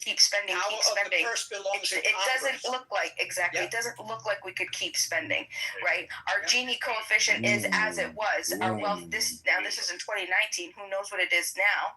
Okay, that was the same as the Gilded Age. I'm telling you, we're going to see more. People are just going to start thinking like this Kareem guy. Let's just burn down the warehouse and F it, right? So this is the fact is that it's stability across the nation, and we don't have that right now. We're not 80% of Americans aren't able to keep up with the inflation right now, and this is what we need to be focusing on home. Yeah, I do real estate down here. Okay, for the last 20-something years, I've been selling real estate in Miami-Dade, Broward County, all up and down Florida, Palm Beach, Jupiter, all that stuff. Yeah, all the way up to West Palm Beach. I keep going. Okay, cool. But listen, I get to talk to everybody, the rich to the rich, the poor to the poor. Okay, and I remember before COVID, I used to help young people under 40 buy a house. Say about 2018, 2019, the interest rate on the loan was like 3.5%. You could put like $10,000 down, get a house, blah, blah, blah. That was fine. Today, forget it. The young kids today, all they're doing now is pulling up with themselves, like 2 or 3 friends, and they're renting, 2-bedroom apartments for like $2,500 because they cannot buy a house like they were able to just 5 or 6 years ago. It's just not happening. So I understand exactly what you're saying. I've talked to all these people, and even the rich are like, I got to sell my house. I got to drop the price, 100,000, 200,000, because nobody's buying. That's what's happening right now. The reality on the ground in Florida. Here's South Florida, yeah, zero. You're completely right. Stop the usury cycle money. It's fake money. These people, these rabbis are printing and give it to you as a money. It has to be dismantled. Back again to the real money. What you earn is what you own. Okay, and people should be liberated and freed from this kosher I could say like a usury demonic Baal system. And I What's think usury? What's usury? Why don't you define it? What's usury? To obliterate offenders and hunt them down. Define it. It's not only a war against Define the term. America, Define the term. Between America and Iran. It's actually a war between humanity and a rabbinical usury system. What's usury? Define the term. Define it. Well, United States printing fake dollar, okay, and doing this cycle, we have to siphon it down. Do you think the U.S. don't want to have a disparity to the threat? Define usury. Tell me how usury works. What states have usury laws in the United States? All humanity thrives and lives. Can you define the term? Okay, America would be much more better without this usury rabbinical system. So tell me how you use. Tell me define usury, Yahweh. You're talking about a term. What's the term mean? Bima, could you ask him to define it? Right now, the interest rate on a loan is 6.9% for a house. What's usury? Can you define I the want to hear more about that, Zero. Hold on. Yahweh, could you finish and then Zero? I'd like to hear you. So I think this is an opportunity for people who are seeking human liberty to dismantle the petrodollar scam, where people, even the Federal Reserve should be dismantled, and Americans should live under the sun without being captive by any banking system. And this thing should really start. This is a liberation of humanity. We did not have a federal system. We did not even have one. 100 years ago, we didn't even have one. Hold on, let's talk about this. I'd like to talk about this for a second. Yahweh, could you finish what you were saying? Yeah, but the thing is that after the Bretton Woods issues and the United States imposing the dollar, all talks goes back to Britain. And we've got here some kind disturbing for reason. What word did you just call me? What did you just say? What did you just say? Yahweh, what word did you just say? Kike. Proud to say it, freedom of speech. You think that's a good thing to say? No, I don't. Thank you. Can we please be respectful? No, it's okay. It's okay. Pepe just in this room threatened. He was threatening I wasn't in the room, but I just heard it being some missile on your family, And I apologize about that, Ginger. I apologize. Put it into your ass. It says freedom of speech. It's not freedom of speech. It has nothing to do with that. It's rude and it's obnoxious and it's in. Into your kike ass and shut up. You know what? You don't speak to people that way. You should have been here sooner. That guy Pepe was calling her. So basically, the issue is not only calling me a bitch, he was threatening me. He was threatening me and my family that he gonna throw a bomb on my family. Whatever you say sounds ignorant now. Let's just start over. Besides, you can't define the word usury. You don't even know what it is. It would be easy if we don't interrupt each other, and then we could just. Hold on, y'all. We're finding that acceptable. 1 second. Could we just reset? I don't want to have responsibility. I don't like using the green bean. Please don't. I hate it. I really hate it. I want us to just act like adults and have good conversation. If we could just be respectful. Let's have a reset, okay? Fresh reset.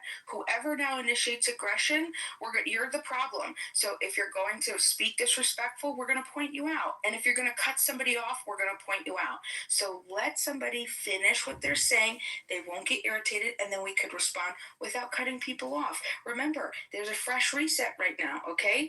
Go ahead, Yahweh. Please finish what you're saying. First of all, this is the opportunity and a chance for the world to realize that the petrodollar should be siphoned down.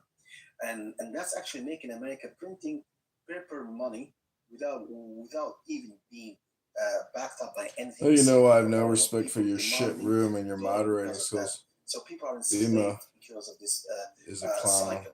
That should be dismantled, and the Iranians are doing a good job for that. I really praise them. I'm not Iranian, but I praise that what they are doing is not for themselves, but for all humanity to be liberated from this shackle. The thing is also we should go back to the central bank's idea, which is basically you've got a central bank, whether it's a Federal Reserve or Bank of England, whatever, they are printing money and they are making people impoverished. Okay, and so poverty here is not because you're not working, it's because you have less money.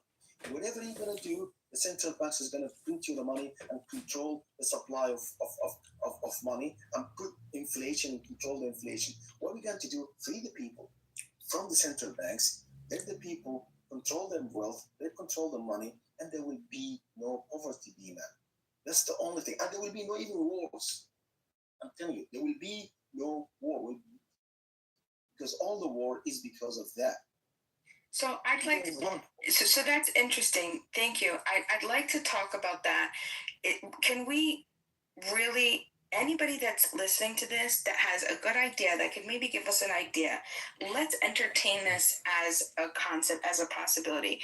If the petrodollar was to be null and void, if the USD, the US dollar,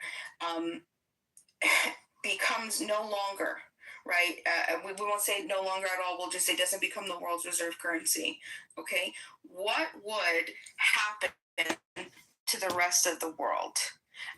Can anybody who knows the chain of what happens, right? What would actually have to happen for that to happen, right? I need somebody that knows this, right? So the dollar is going to. Wait, hold on, just 1 second. Hold on. Why is so the dollar reserve dollars? So that's exactly what you're saying. Right. So we're gonna say if we get rid of the what's petrodollar, the point of it? we're not gonna have right. So right. So but this is the point.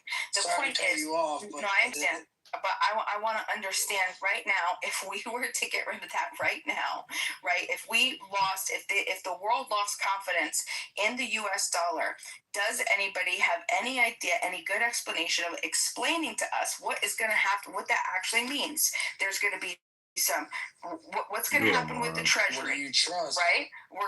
There's going to have to be the treasury's going to have to sell, right? What's going to happen with those yields? What's going to happen with the Okay. Hate to say it, but there's some really stupid fucking people out there that just can't seem to stop thinking and talking.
They will never understand Islam till they are forced into it. And then it's too late. They can't be saved. I listen to people till they're close to there saying the same stuff from fun. Kids don't learn.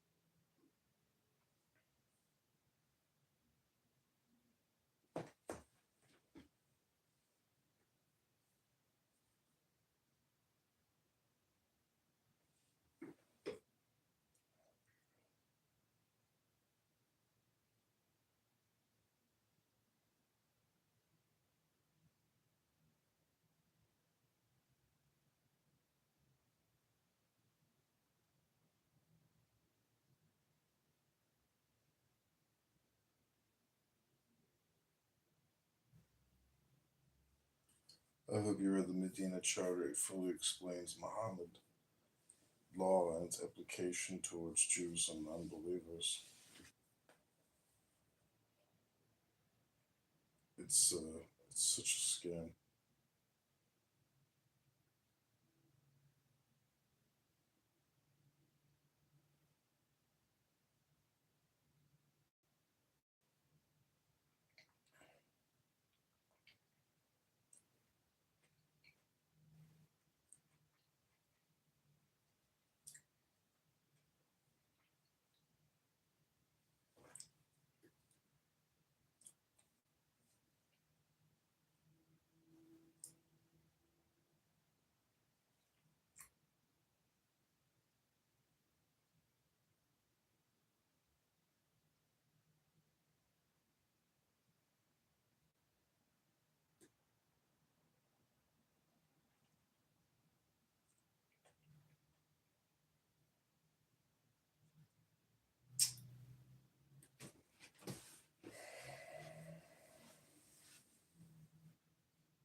This is your moment to grab a free. Yeah, I need a new heart that doesn't know who you are. 'Cause this one's broken into all because of what you did to me. Yeah, I need. Excuse me, do you play guitar? Yeah. Are you an artist? I am. What's your artist name? Usually. Can you solo? Yeah. The last person to freestyle on one of our songs got 30 million views. You think you can beat it? Oh, you want me to do it right now? Right now. Okay. You keep me coming from the very first time. Feels like a soul coming back first kill.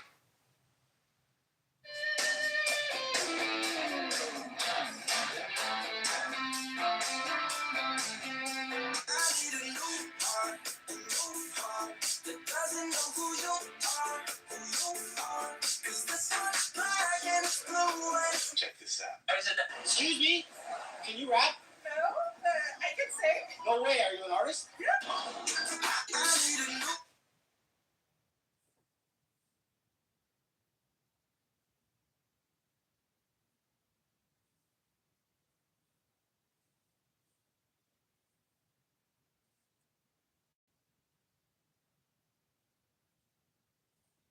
Such a scam.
casualties and Well, precision. May I'll tell you something. Most of the infrastructure inside of Iran, it belongs to the era of the Shah. They didn't put the brick on top of the brick during the past 47 years. Yeah. Can you believe that they sunk the oil platform? How you can sunk the oil platform? They Unbelievable. stole all the money from the people. They kept it for themselves. They gave it to Of course. Ali. They spent it on terror. They're playing with their violent toys, killing the Yemenis, killing the Syrians. Look what they did in Syria. That's one of the greatest war crimes in history. What did they kill? 650,000 Sunni Arabs and Christians for what? They put that monster in power, Assad. And then look what they're doing with Hezbollah in Lebanon, killing all the Lebanese people. How dare they? And they're not giving up. No, they're going to give up soon. You know what happens next? Now, here's what happens next. Either they surrender, or we wait for a while, and then we finish the job that we started. Well, do you see all those aircraft carriers we have there? They're not there to fool around. That's more military power than you guys have ever seen in one place. We can't even tell you what's on those aircraft carriers. Never mind Israel. Israel's just a little brother. America's the big brother. Yeah. You don't want what happens next. What happens next? And one thing for the Americans is, guys, if you do want a peace in the Middle East, you need a stable Iran. That's a fact. The moment that Iran falls, all of the countries aside from Iran, they've fallen. Right? Between the 1979, we haven't had these things, these bullshit. And Iran falls, and you got to remember, and the next generation, something happens to Iran. It kind of brings down all of the countries in the region, and it's going to create a massive problem for generations. It's not just a 10 years thing. It's not a 50 years. It's hundreds of the years. And look at the money has gone wasted on these bombs and this and that and protection. How prosperous the people could be in the region.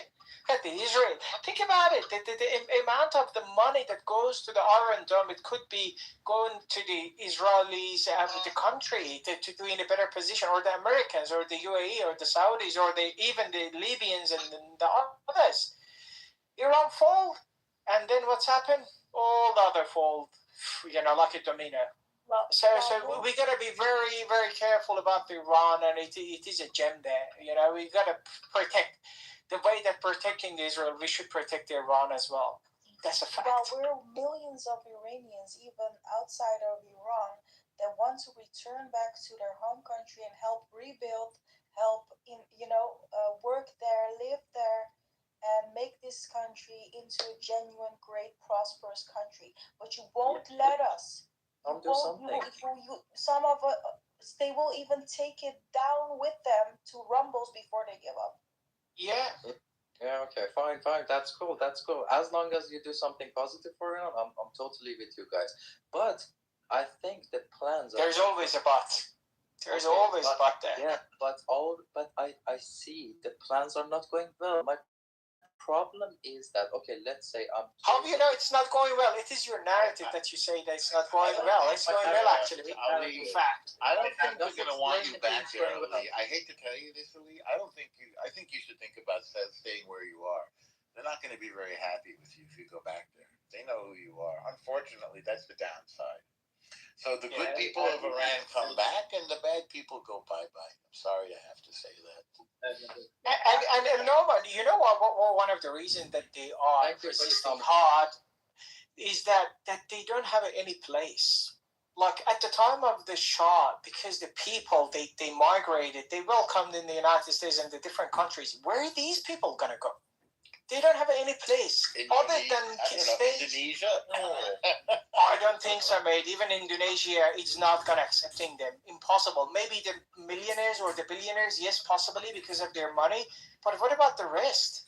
They don't have any other solution. Armin, I never thought of that. You're absolutely right. Dude. They got a situation on their hands. As long as my brain works and I do beneficial things, I can go anywhere I want in this world, okay? Because I can do many good jobs. When you say beneficial, you think that the Shah can control your life, okay? Yeah. Just explain things. Do you think the Ayatollah did anything good for Iran?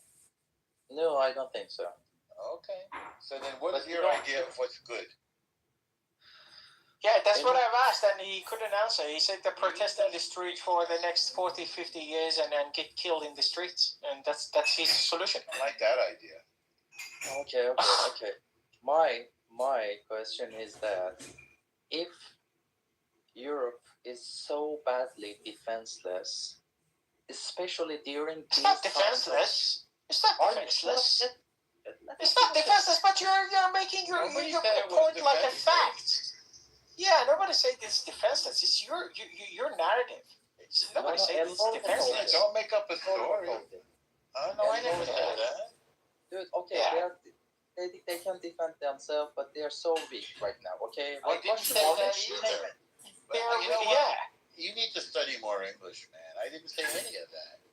I said that they don't have armies and they don't have a strong military. That's what I said. And they need the United States to help defend them against Russia. Do you remember that now? Yeah, I remember. Okay.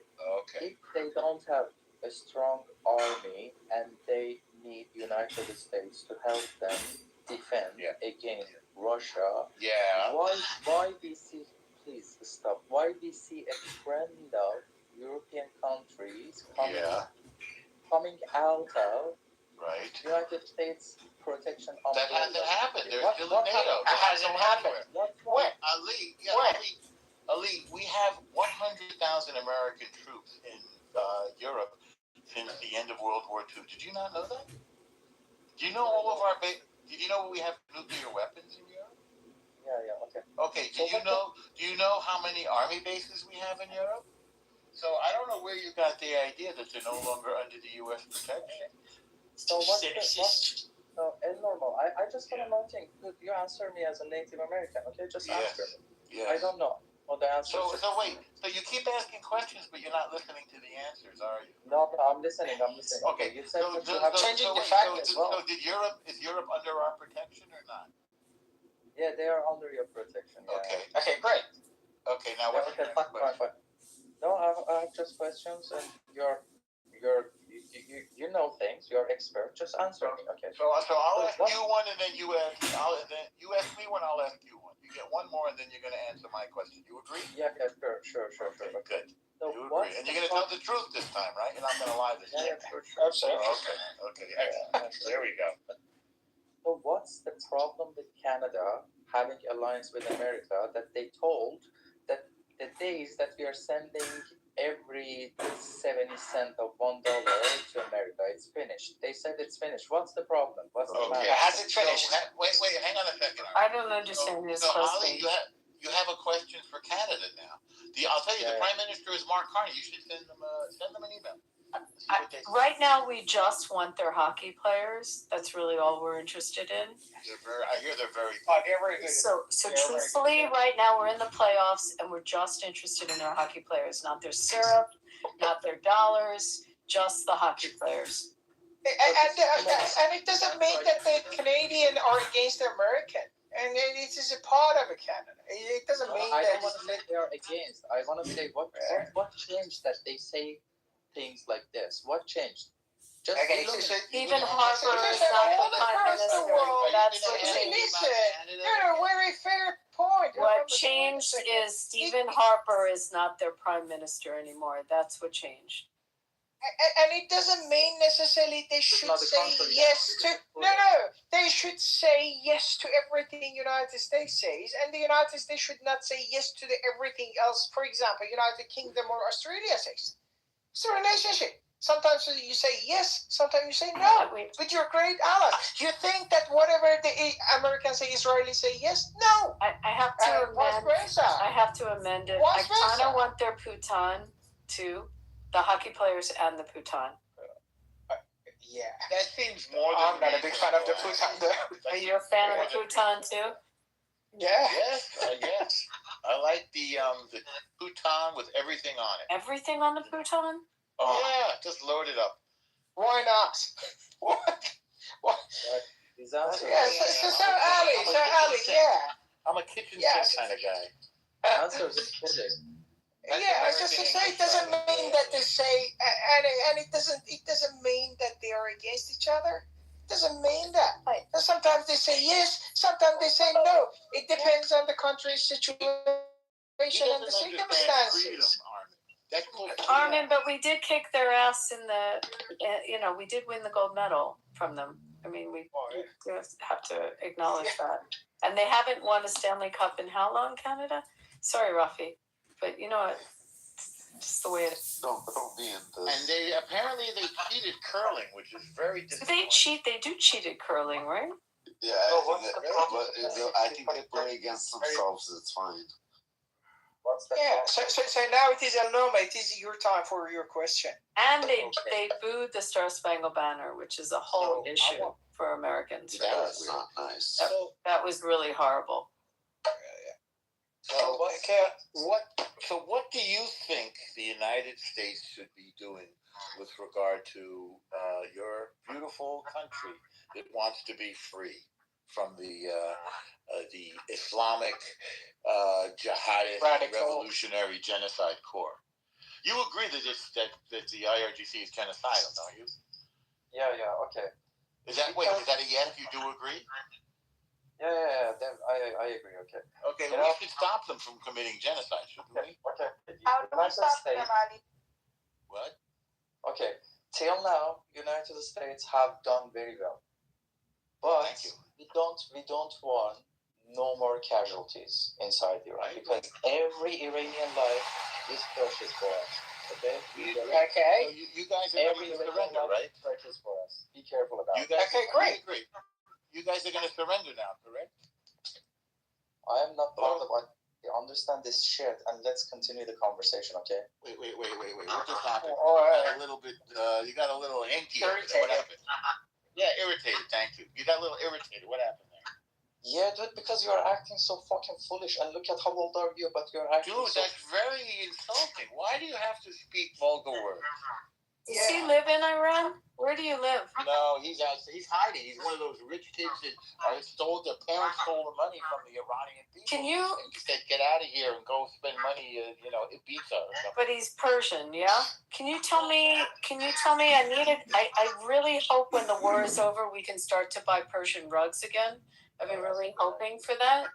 Do you think you could get us a line on rug? Yeah. I'm a little bit embarrassed about this question, okay? I have another one for you. I understand that you have flying carpets over there. Can you get me one of those? I've always wanted. Rocky, maybe that would help. I'm just thinking, are they the funny part is I'm literally sitting here thinking, are they like little gas propeller ones or they're like 26 with this shit?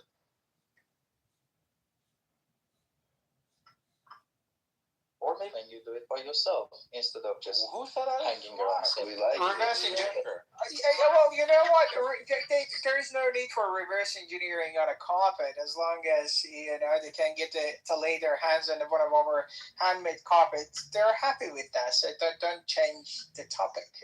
There's no need for this. The topic. Change the topic.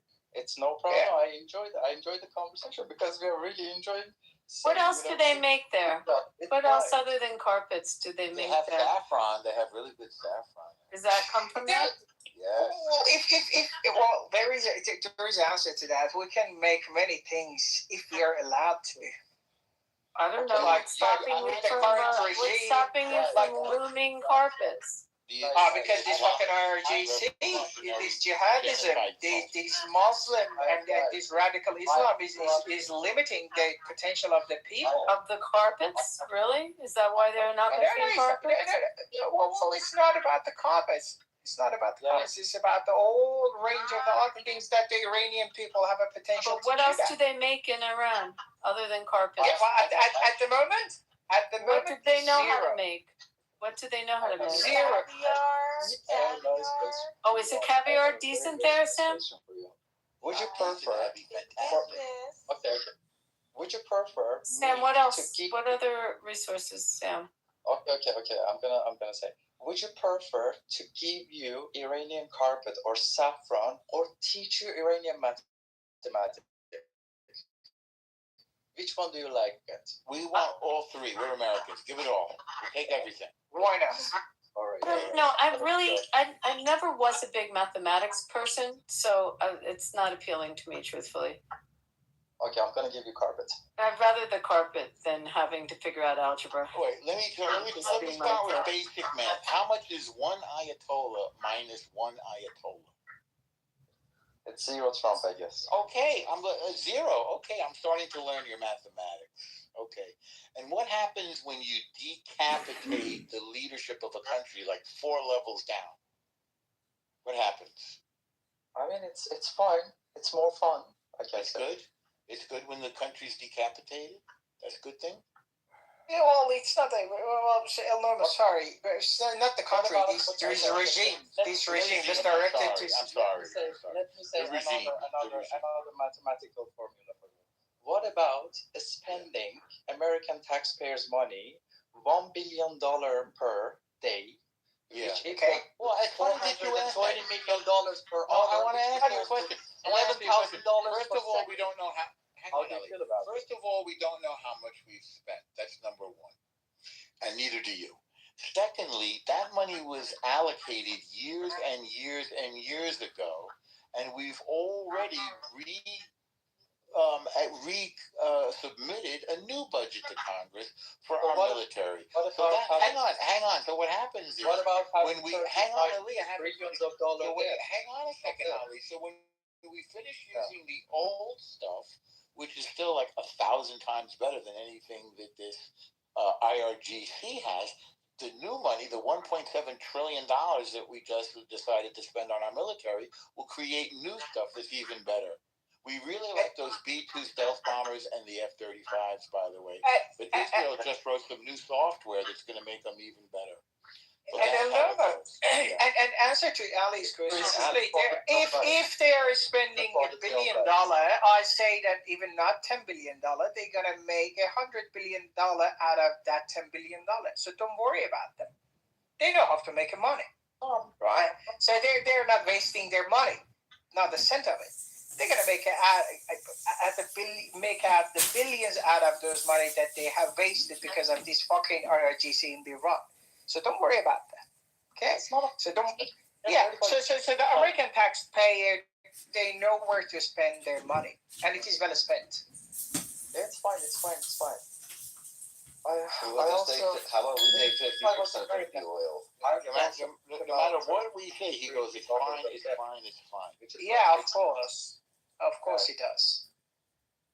Well, this is what happens when your brain is warped by the virus of hatred and totalitarianism.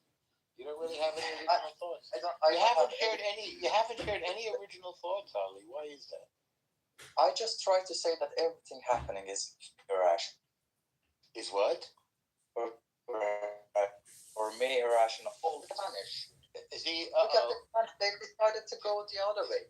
Is he in the Matrix or is it me? He's in the Matrix. It's Matrix. All of us. All of us. He's in a carpet factory probably right now. Oh, I wonder if he's flying around. Yeah, I'm listening to you guys. Just go on. Yeah, just go on and say scientific things. I'm listening. Well, what we want was to hear if you had any original thoughts. Do you? Probably the terrorist. What? Okay. You heard my original thoughts. You go on. I'm listening. No, I haven't heard your original thoughts. What's your original thoughts? I'm fine. I'm Say that listening to you. again? Go on. What? I'm on your side. Go on. Listen. So, see, this is what they said about the IRGC, that they were tricky liars. And Ali, I'm a little disappointed. Yeah, I know. I mean, I'm a little disappointed in you, Ali, because I was hoping you would act like a human being, not a tricky liar. Why are they such tricky liars? Armin, can you explain it to me? Because what people said about them. That's not work. Ali, can you tell me about the new Ayatollah? Is he gay? I heard he's gay. LGBTQ+. That's the one that I was trying to share. It's a example of what happened. Is he in the hospital still? The last is time he walking around? Is he playing tennis? Pickleball? What's he up to? Was a show with Isn't his hospital? I don't know. the cosmic seed. You know what I'm saying? It's like this type You're of glad that the light Ayatollah is dead, thermoplasmic right? water. You know that's alive. You know what I'm saying? And essentially, Ali, what we do is that we drop. But we really think of it as like a drop of water. We drop a water. Go on. What are you glad about, right? No, Ali, I'm asking you. The question is clear. Ali, don't worry. The IRGC isn't in here. Ali, you're glad that Ayatollah Khamenei is dead, aren't you? Dude, just tell me the American dream. Tell me the American dream. Ali, I'm asking yes or no. You said yes. Wait, you're glad that the Ayatollah Khamenei is dead, correct, Ali? He is dead. Dude, you're glad, right? No, talk about yourself. Tell me them. No, you said we could there you go.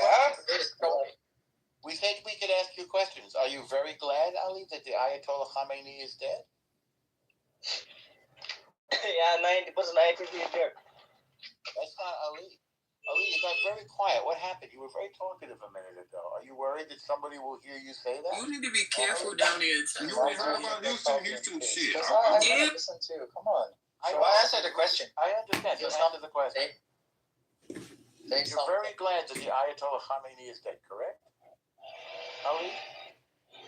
So if you're silent, we will take that as a yes. And if you stay in the room, we're going to take that as a yes. Just for the record. Just in case anybody is listening. I'm sure nobody is. Call that Naum Bari. Yeah, she says no, he's not. He's a sympathizer. For sure, and that's fine. You know. See, no, Mike. That's fine. He can be the IRGC. He can be IRGC as long as he admits that, right? But he's lying. He said, no, I'm not. But you know what? This is because of that. This is because of that. You are, mate. It's fine. And be brave enough.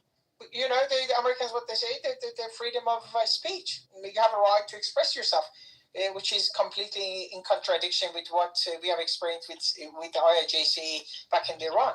No, be brave enough. That is fine. You know, you can have that idea. That's fine. You know, but you need to tell that. You tell it. Man up and just say it. Dude, I've been brave enough, and I talked to a guy. I respectfully disagree with couple of hours. Okay, go on. Yeah, of course. What happens next? I think he's very go for your academic figures and illuminate now. What you say? Just say about everything, about the bands, whatever going. Your phone is dying. Okay. Thank you for celebrating the death of the Ayatollah Khamenei with us in this room. I'm sure your parents will be very proud of you. Am I right? I think you guys ran him away. Oh, yeah.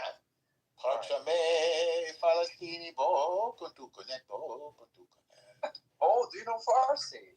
A little bit. You know Farsi. Nice. Enough to burn you. We don't have to burn it. Yeah, I'm burning right now. Yeah. So anyway, guys, so there is no point to talk to these people. They're gonna say the same thing and asking the questions and around and around and around and around. You know, we in Persian, probably in English, you do have the same words that you say that you can wake up someone. Someone is asleep, but you cannot waking up someone that pretends sleeping. You know, he's one of them. So you can never. Very clever. That's a good one.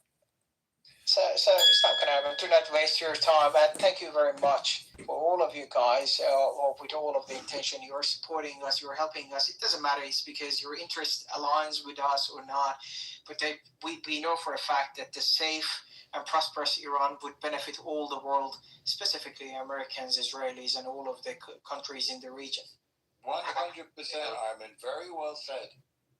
Very well.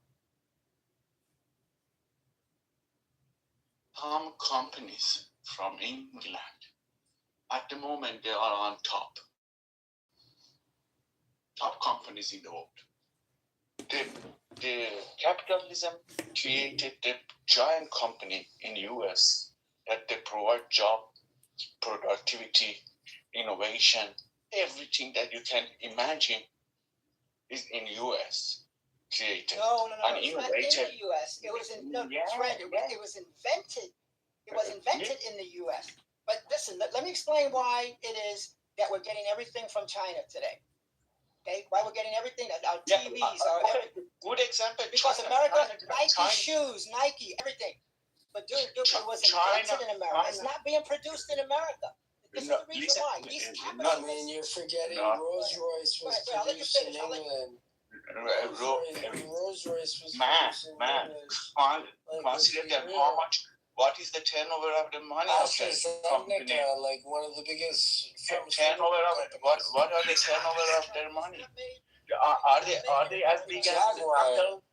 Are they as big as Tesla? Are they big as Apple? What do you mean? No. BYD is the biggest. No, beautiful. And you can name it Rolex, for example. It's beautiful. Yeah, Rolex is beautiful, but you cannot compare the turnover of them with the Apple. You cannot. You know, man. The thing is that. And where's the Apple? Exactly. Do. You hit the point. When you accept where's the Apple phone made? No, stop. No, E. Let me get it. No. Apple. Apple. Where? No. Do. Where is the Apple phone made? Where is it made to be sold? It doesn't matter where it is made. You hit the point. Where it is made. It does matter. Where is it doesn't matter. The phone made. Americans are not making it doesn't matter. It's an American company. Yes, it is. No, it is American company. Americans are not getting the job. No, the thing is that probably you are not looking for the job, man. In the 1980s. Gonna bring to the need and drink a lot of water. They sort it all over the place. This is the problem, okay? This is capitalism. Let me explain capitalism real quick, okay? Here's what it is. The people said, look, we can't. Listen, in America they have unions. We can't keep fighting the unions, and then everybody wants a good pay. We're not going to make money. Okay, so what we'll do is we'll go to China and we'll teach the Chinese how to make these phones. Okay, they'll have people working on the production line at $1 an hour. Okay. So that way, then they'll bring us the phones. You finish. And we'll make all this money. You finish. This is what you finish. No. Okay, let him finish. Let him finish. I want to hear the. I want to hear the argument. Dude, yeah, this is capitalism. They don't give a fuck about Americans. Okay. Companies don't give a fuck about Americans. All they want is money. So what they did was they take the Apple phone and they taught everybody, and they give all the technology to China, and they showed them how to do it. And then China just basically delivers the phones to us, and then they sell it to us at $900. Okay, I explained to you. In England, I don't understand how that's a problem, though. No. Bimo. The thing is that in England, to make the phones, we don't have zero. Give me a minute, okay? Bimo. The problem is that in England, even they don't create such a thing. They don't have Apple. There is zero innovation. Zero innovation. In the United Kingdom, most of the companies in the United Kingdom are the so-called small to medium companies. These small to medium corporations are suffering. I don't know if it's me, but you seem to be. What do you mean? You guys have beautiful headquarters. So we go to the UK. Yeah, in the UK, I say what capitalism is beautiful. Capitalism, beautiful, just like the Cuban ladies and just like the Israeli ladies. We're not talking about beauties here. Okay, allow me to speak. Well, I know you want to stop. I know your kike wants me not to speak. Okay, excuse me, kike. Excuse me, kike. So basically, beautiful fucking companies. I want him to stop. Whatever I have in the mic, this guy is stopping me from talking. Cuban. Quit calling him a kike. Is he Cuban? I don't think so. Anyway, the things about capitalism. How come I'm going to call him? Islam is a scam and incompatible with a world that separates church and state. This Muhammad was a capitalism scam is artist, basically fraud, it gives and a a mafia big lord. corporation a hands to take the market and destroying the Blood small money. medium companies. This is called takeover. That's how capitalism That, works. that is what we're seeing right now. Exactly. We're seeing That's why right it's now. collapsed. Yeah, that's why the That's why economies of America has countries. collapsed. Exactly. I'm confused. You got. Yes. Stay confused, but let me finish. Stay confused. Be quiet. Let me finish. Okay. Yeah. I'm So listening. when we got capitalism giving no chance for a small medium company to thrive, which is actually the 60% of the U.S. economy. Palestinians And our founding fathers and you may not know. Let him finish. Yeah. No. I'm going to give Islam him. is a scam. Let him finish. Yeah, could we do one at a time, because we all want to speak, and I want to hear Baseline speak too. Most of these international conglomerates thrives on taking over. They're not innovate. They don't create. They take over the market. And the market is becoming the control of those few multinational conglomerates. Why is this a problem? That means you're going to have a monopoly on the market. And then you're going to have multinational conglomerates say, look, we're going to look for cheaper cost. So they're going to shift their labors and outsource them to countries like India, like China. And that's why you got a lot of homeless people, impoverished people who used to have their own business. So this is why America is becoming a working class, homeless nation. That's why you got people losing their jobs because they want. The main focus is to work for a multinational conglomerate.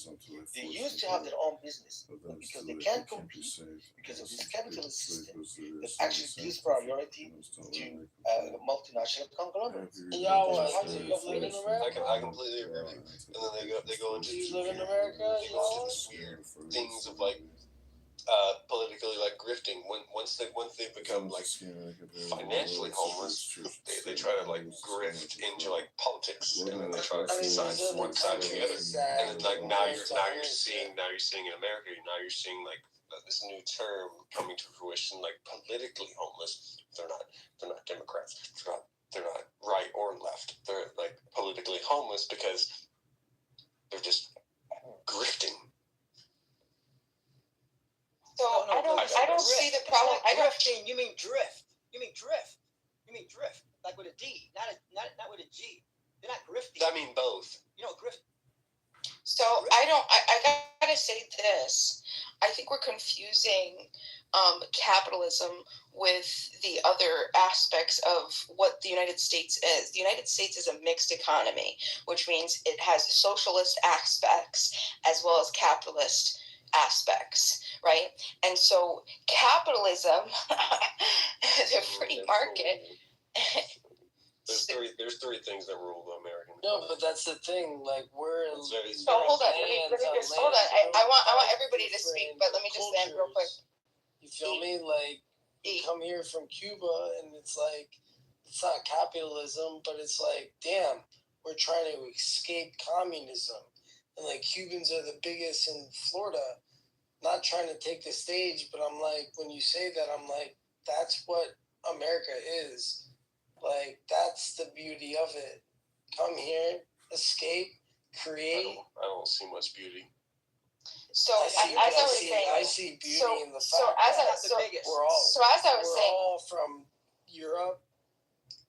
So the Latin America, fucking Southeast Asia. Come on, bro. All right, dale. No mame, way. All right, baseline. You know I'm right. So my argument is that what we're identifying is not like having big corporations chase it. No, that's the system. That is the social. That's the government-backed favoritism. That is what the government uses, using subsidies, using regulations, using tax. Favors, bailouts, political lobbying. You have the licensing barriers, and most importantly, which I'm very outspoken about this, is the patent system, right? Yep. You have a patent system, which literally the entire intent of the patent system is to stop competition. Nope. It's to. Oh my God! I'm so glad you brought that up. So thank you so much. So my point is that, and I'll land here. I'm sorry, I know I'm long-winded, but the point is that no, I disagree. I think that capitalism is what we need. I think when we see because under capitalism, you're not forced to buy a product. You're not forced to work for it or sell to it or to obey it. That's my opinion. I'm talking like explicit coercion, right? Under capitalism. Socialism, though. This is the problem with Americans. You're not understanding what it is.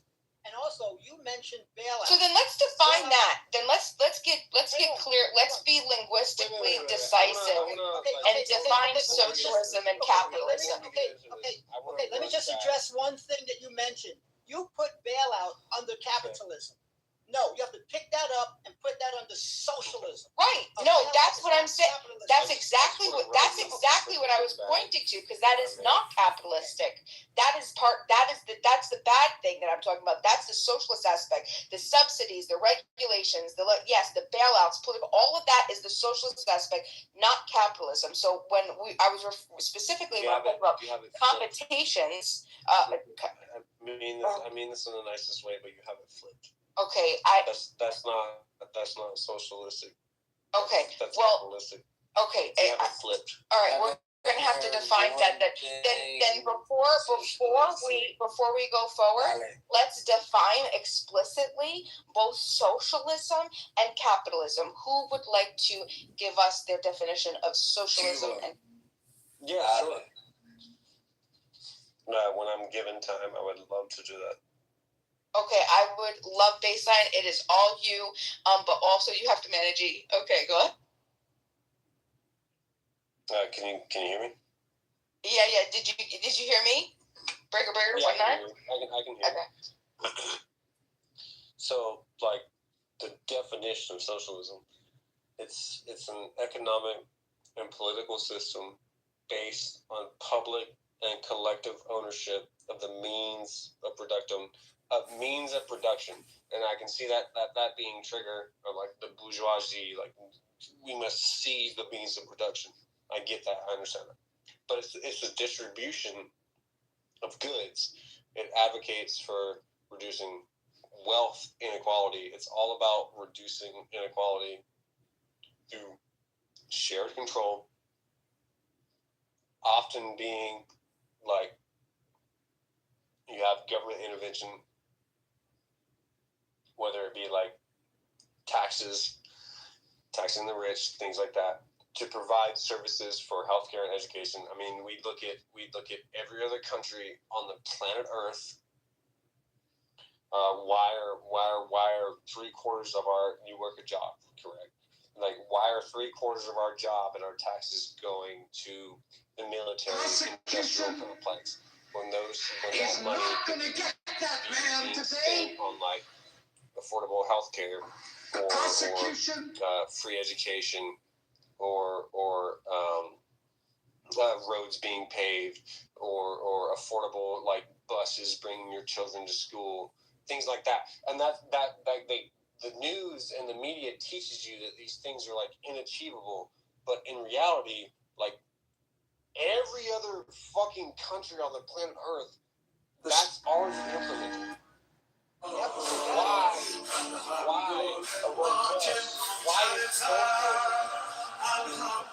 all it is.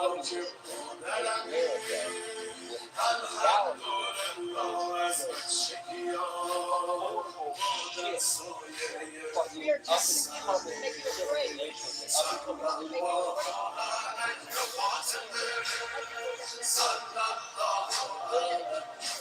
all it is.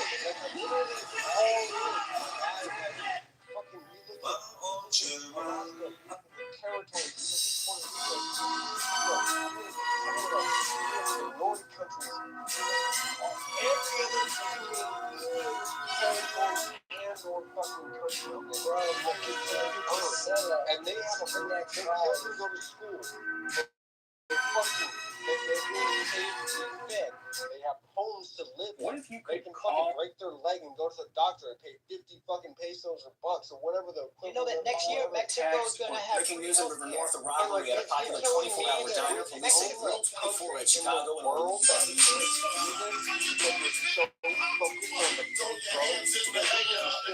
more money on fucking javelin missiles with 8.5 million fucking dollars. Like, you're telling me that that's more important? And it can't even hit shit. Get the fuck out of here, dude. Like, you're telling me that we have school shootings happening every 3 fucking days?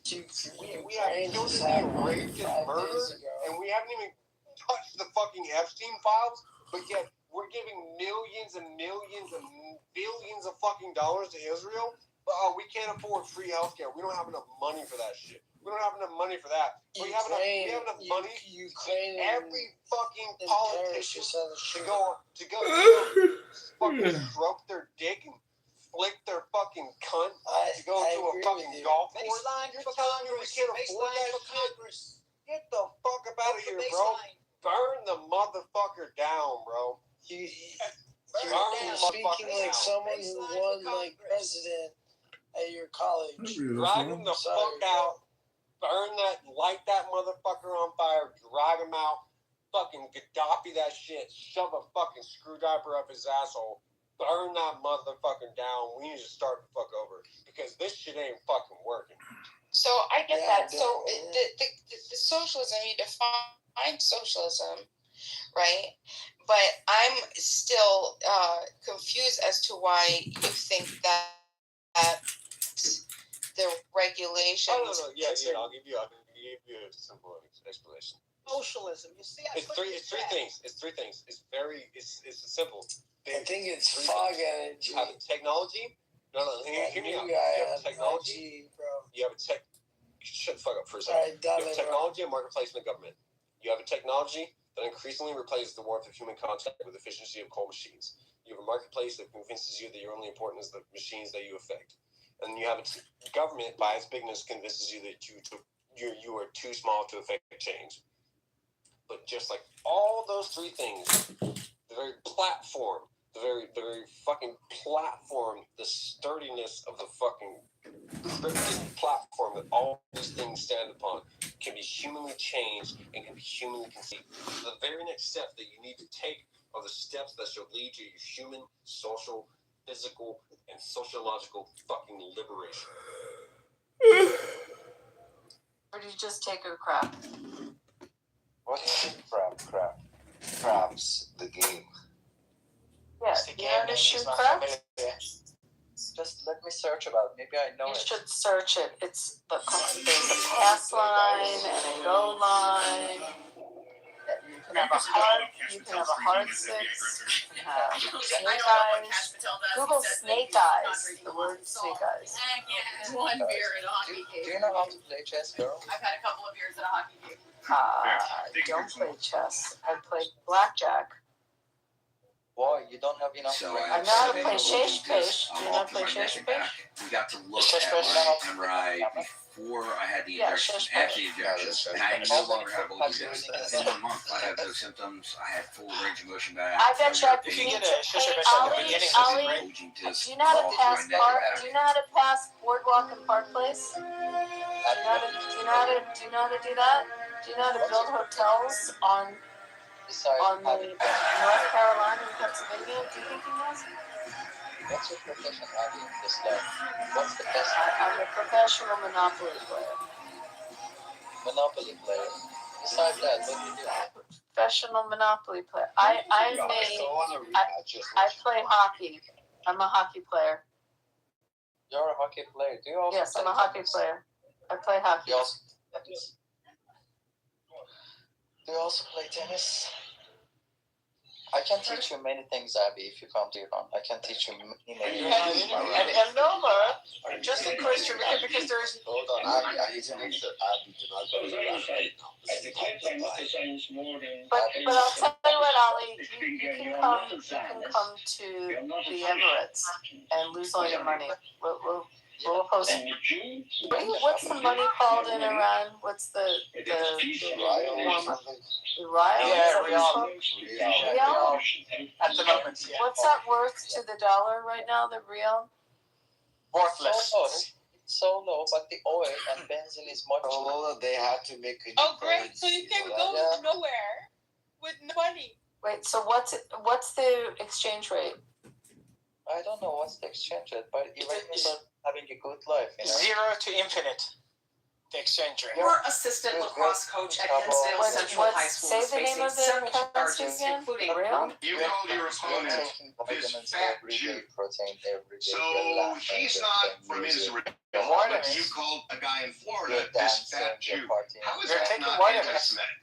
He's a white supremacist, and he was Israel before America, and I think that he should be tried for treason. This fat Jew is anti-Semitic. Yes. Go play the Khatiko really loudly. What is the Fetico right now? I'm playing lovely. How can I play with you? We're playing with you, Ali. Ali, how do you think the team is going to do in the World Cup? The Iranian team. Should we bet on it? Dan is a toxic you should agreement bet to on shoot it. his ex-account. Yeah, how do you think they're going to do? Toulouse? Yeah, to lose. Yeah, just use it to lose. Yeah. But as long as Didn't Trump say he wants them to bring in Italy now instead of Iran? Yeah, I hope he does this because we are not really interested to come. It's okay. The Italians are probably better looking than. Ali, you know that if they come to the United States, it's going to be a very great consequence for them. You know for a fact, the Iranian. What would be the Iranian reaction to them if they come to the United States? Okay, let's bet what's going to happen. Okay, you come. Yeah, we'll see. They're not gonna. Anyway, hey, guys, I do have a question. And the question is that we as an Iranian, which we are opposing the regime, what do you think as a friend, what we should do that we haven't done, that you think that, hey, you guys, Iranian, this is your country, like, you should have done this. Right? It is great to hear from you guys because you're the outsiders to another country and you're contributing to this war and you do have some stakes here. What we should do? This conversation, yeah. What we should do? You say, come on, your people say what we should do. How we should bring democracy. No. They're not. No.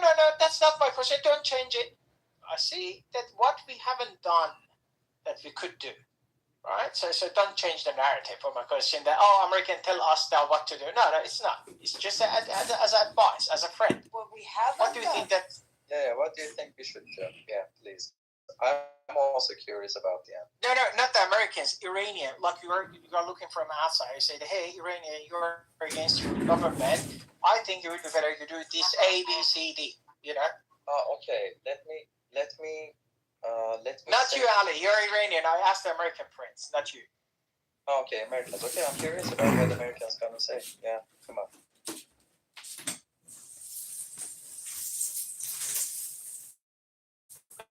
El Nomo, maybe you.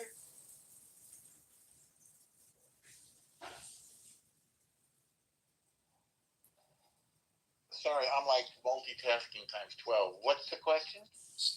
So the question is that because you know that we Iranian, we are opposing the regime, we are against the regime, right? We have done many things that, and you're from the outside perspective, like when because you're American, obviously. And what do you think that we can do better? You know, it's always good to talk, like to help it out, because you are going to go through a bit of a challenge. And that challenge will be to take your freedom back. And Israel and the United States will help you, but we can't do it for you. And we don't want, and I'm terrified that even one single person over there should die. I don't want it to happen. But this is the time. We've reached this time in human history in which this bizarre alliance between Islam and communism or whatever it is, and the left, then the left. It's got to end.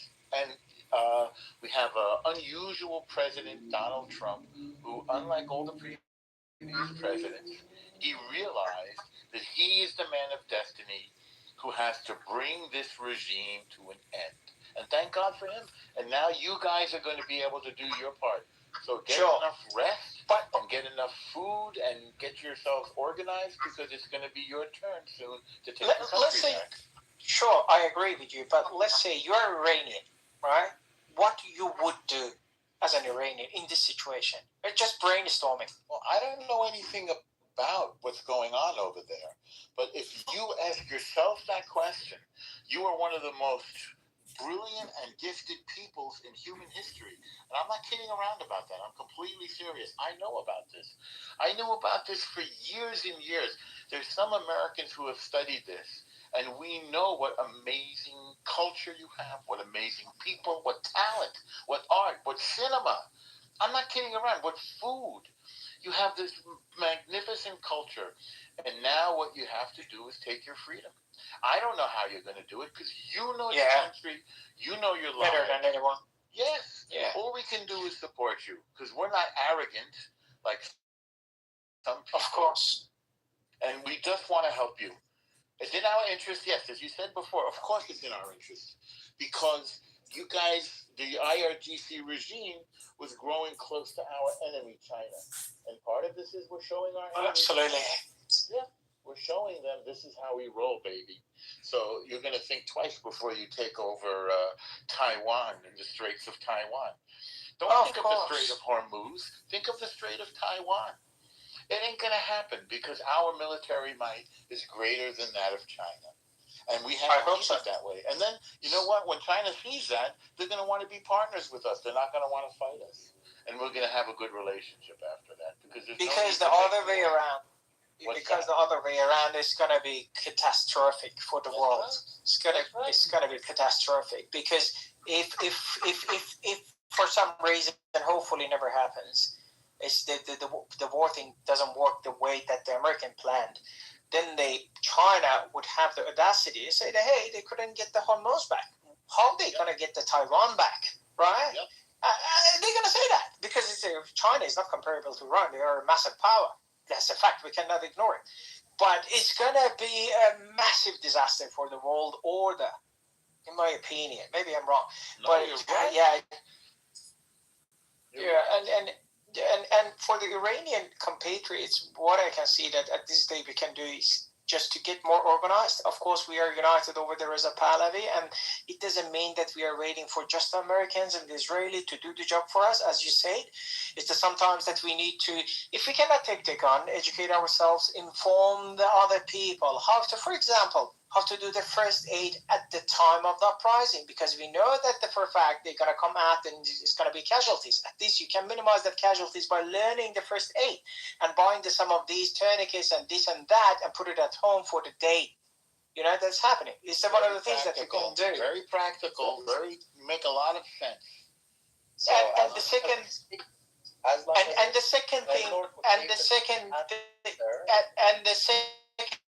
thing is that at the time of the situation happens, what should be our reaction? Should we open our doors? Should we disconnect our security cameras in our building, because the RGC later on going to come down and check all of this security footage? These could be learned and inform the people inside of Iran, because we do have the satellites channels. Still, the people of Iran have access to that.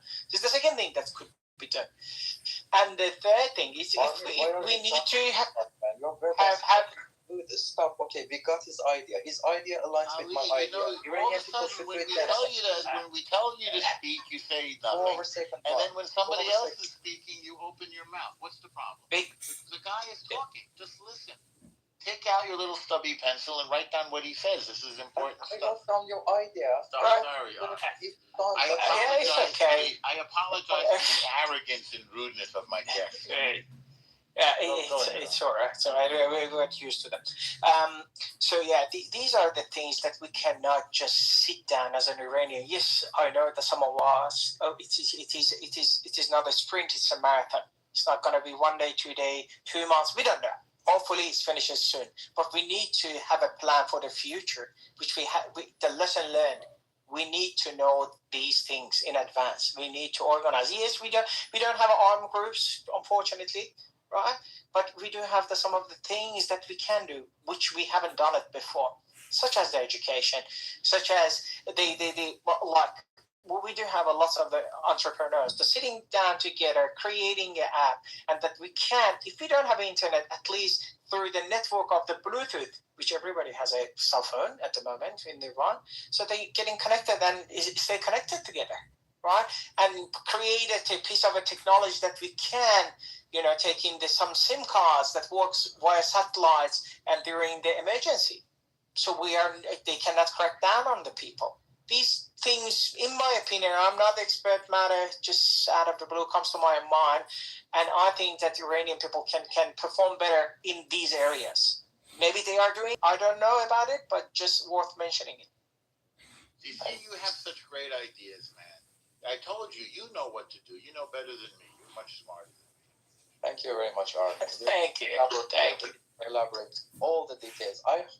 The next one says his or her idea. You don't talk this much after that because we want to gather the ideas from the group. Look at that. Just let the people talk. Oh, I don't know why you're reminding me of the Harandi, the regime propaganda agent. This pops up on the Western media. Harandi, yeah. Yeah, exactly the same accent, exactly the same English, the word, everything's the same. You're talking 99%. Okay, just let them talk. Come on. And El Normo's plan for Iran's liberation is exactly my plan. It should be done by the hand of Iranians. Okay, next. No, it's not. El Normo has nothing in common with you, mate. Nothing. Sorry to say that if you listen to that the Iranian people should take their freedom back. The way that he's twisting El Normo. He's twisting your words. Straighten me out, Ellie. What did I get wrong? Straighten me out, please. I want to learn from you. No, El Normo, you have said all the right things. I agree with you, man. Okay. At the end, Iranians should do it by themselves. I totally agree with you, man. Honestly. Thank you. So I didn't twist it. I got it right. But maybe in 10 years, he said. Well, I think it's going to be maybe. I think it'll be 10 weeks. Maybe it'll be 10 weeks. I don't know. The way that El Normo, the way that he's interpreting your word is that, hey, leave the Iran alone. We can fix it ourselves. Do not attack us. Do not bomb us. Americans should leave. The way that he's interpreting your words is this way. I know them to the bone. Yeah, I know. It's not what El Normo believes. No. El Normo believes that the Americans should be there and they should bomb the shit out of you guys and the Iranian people. So create opportunity for the Iranian people to use this opportunity and take the control of their own country. That's very different from your narrative, Ali. Would you keep talking? It's not the same. Yeah, it's not the same. I know you guys better than yourself. It's not going to work. Forward to the next one. Wait, Ali, what is your position? Who is asking? My name's Ariana. Oh, Ariana, thank you for asking my position. Is this who I think it is, Ariana? Too, yeah. That's my... Hello. Hi again. Hello. Hey, what's happening? Yeah, I came in the room, I seen you all, Abby, everyone else listening. I didn't know it was you. It's good to see you. I'm back. I was trying to move to the Middle East. I was trying to move to Dubai, and then everything got bombed. I was planning to move there, so... Not everything. It's okay again. Yeah. I've been trying to move there, but anyways, yeah. Well, I'm trying to understand what's going on. Ariana, before stating my own opinion about the issue, I really recommend you to see Tehran, to see Tel Aviv, to see Lebanon. They are really beautiful, rich culture places. To see Istanbul, beautiful places. Enjoy Middle East. Yeah, and my opinion about the liberation of Iranians. Is that there's just one little problem. Once you visit Tehran, like right now, there's no guarantee that you can visit the other places after that. Yeah. This might be the last visit. I'm just saying, but it's a great idea. Great fucking idea. No, just make sure you're not in the IRGC places. You'll be Yeah. Just after war, we are Iranian. You know, we are so hospitable. It's cute that you keep trying to send people to Iran. It's very cute. Yeah, we have saffron, we have good music, we have everything, you know, you can enjoy Iran. We have really good food, full of proteins and vitamins. Yeah, if you let them come in. Yeah. Let them come in. I for sure let them come in. I can even send you videos that Americans also come to Iran before this war. But my opinion about... And keep them hostage in the prison and ask for money. Yeah. No, I never... I'm not a barber. No, you didn't take hostages 444 Americans. I don't remember. I don't remember. What up? I think somebody's trying to reach us from Iran. Hi there, Mikhail. Are you from Iran? Because your service sucks.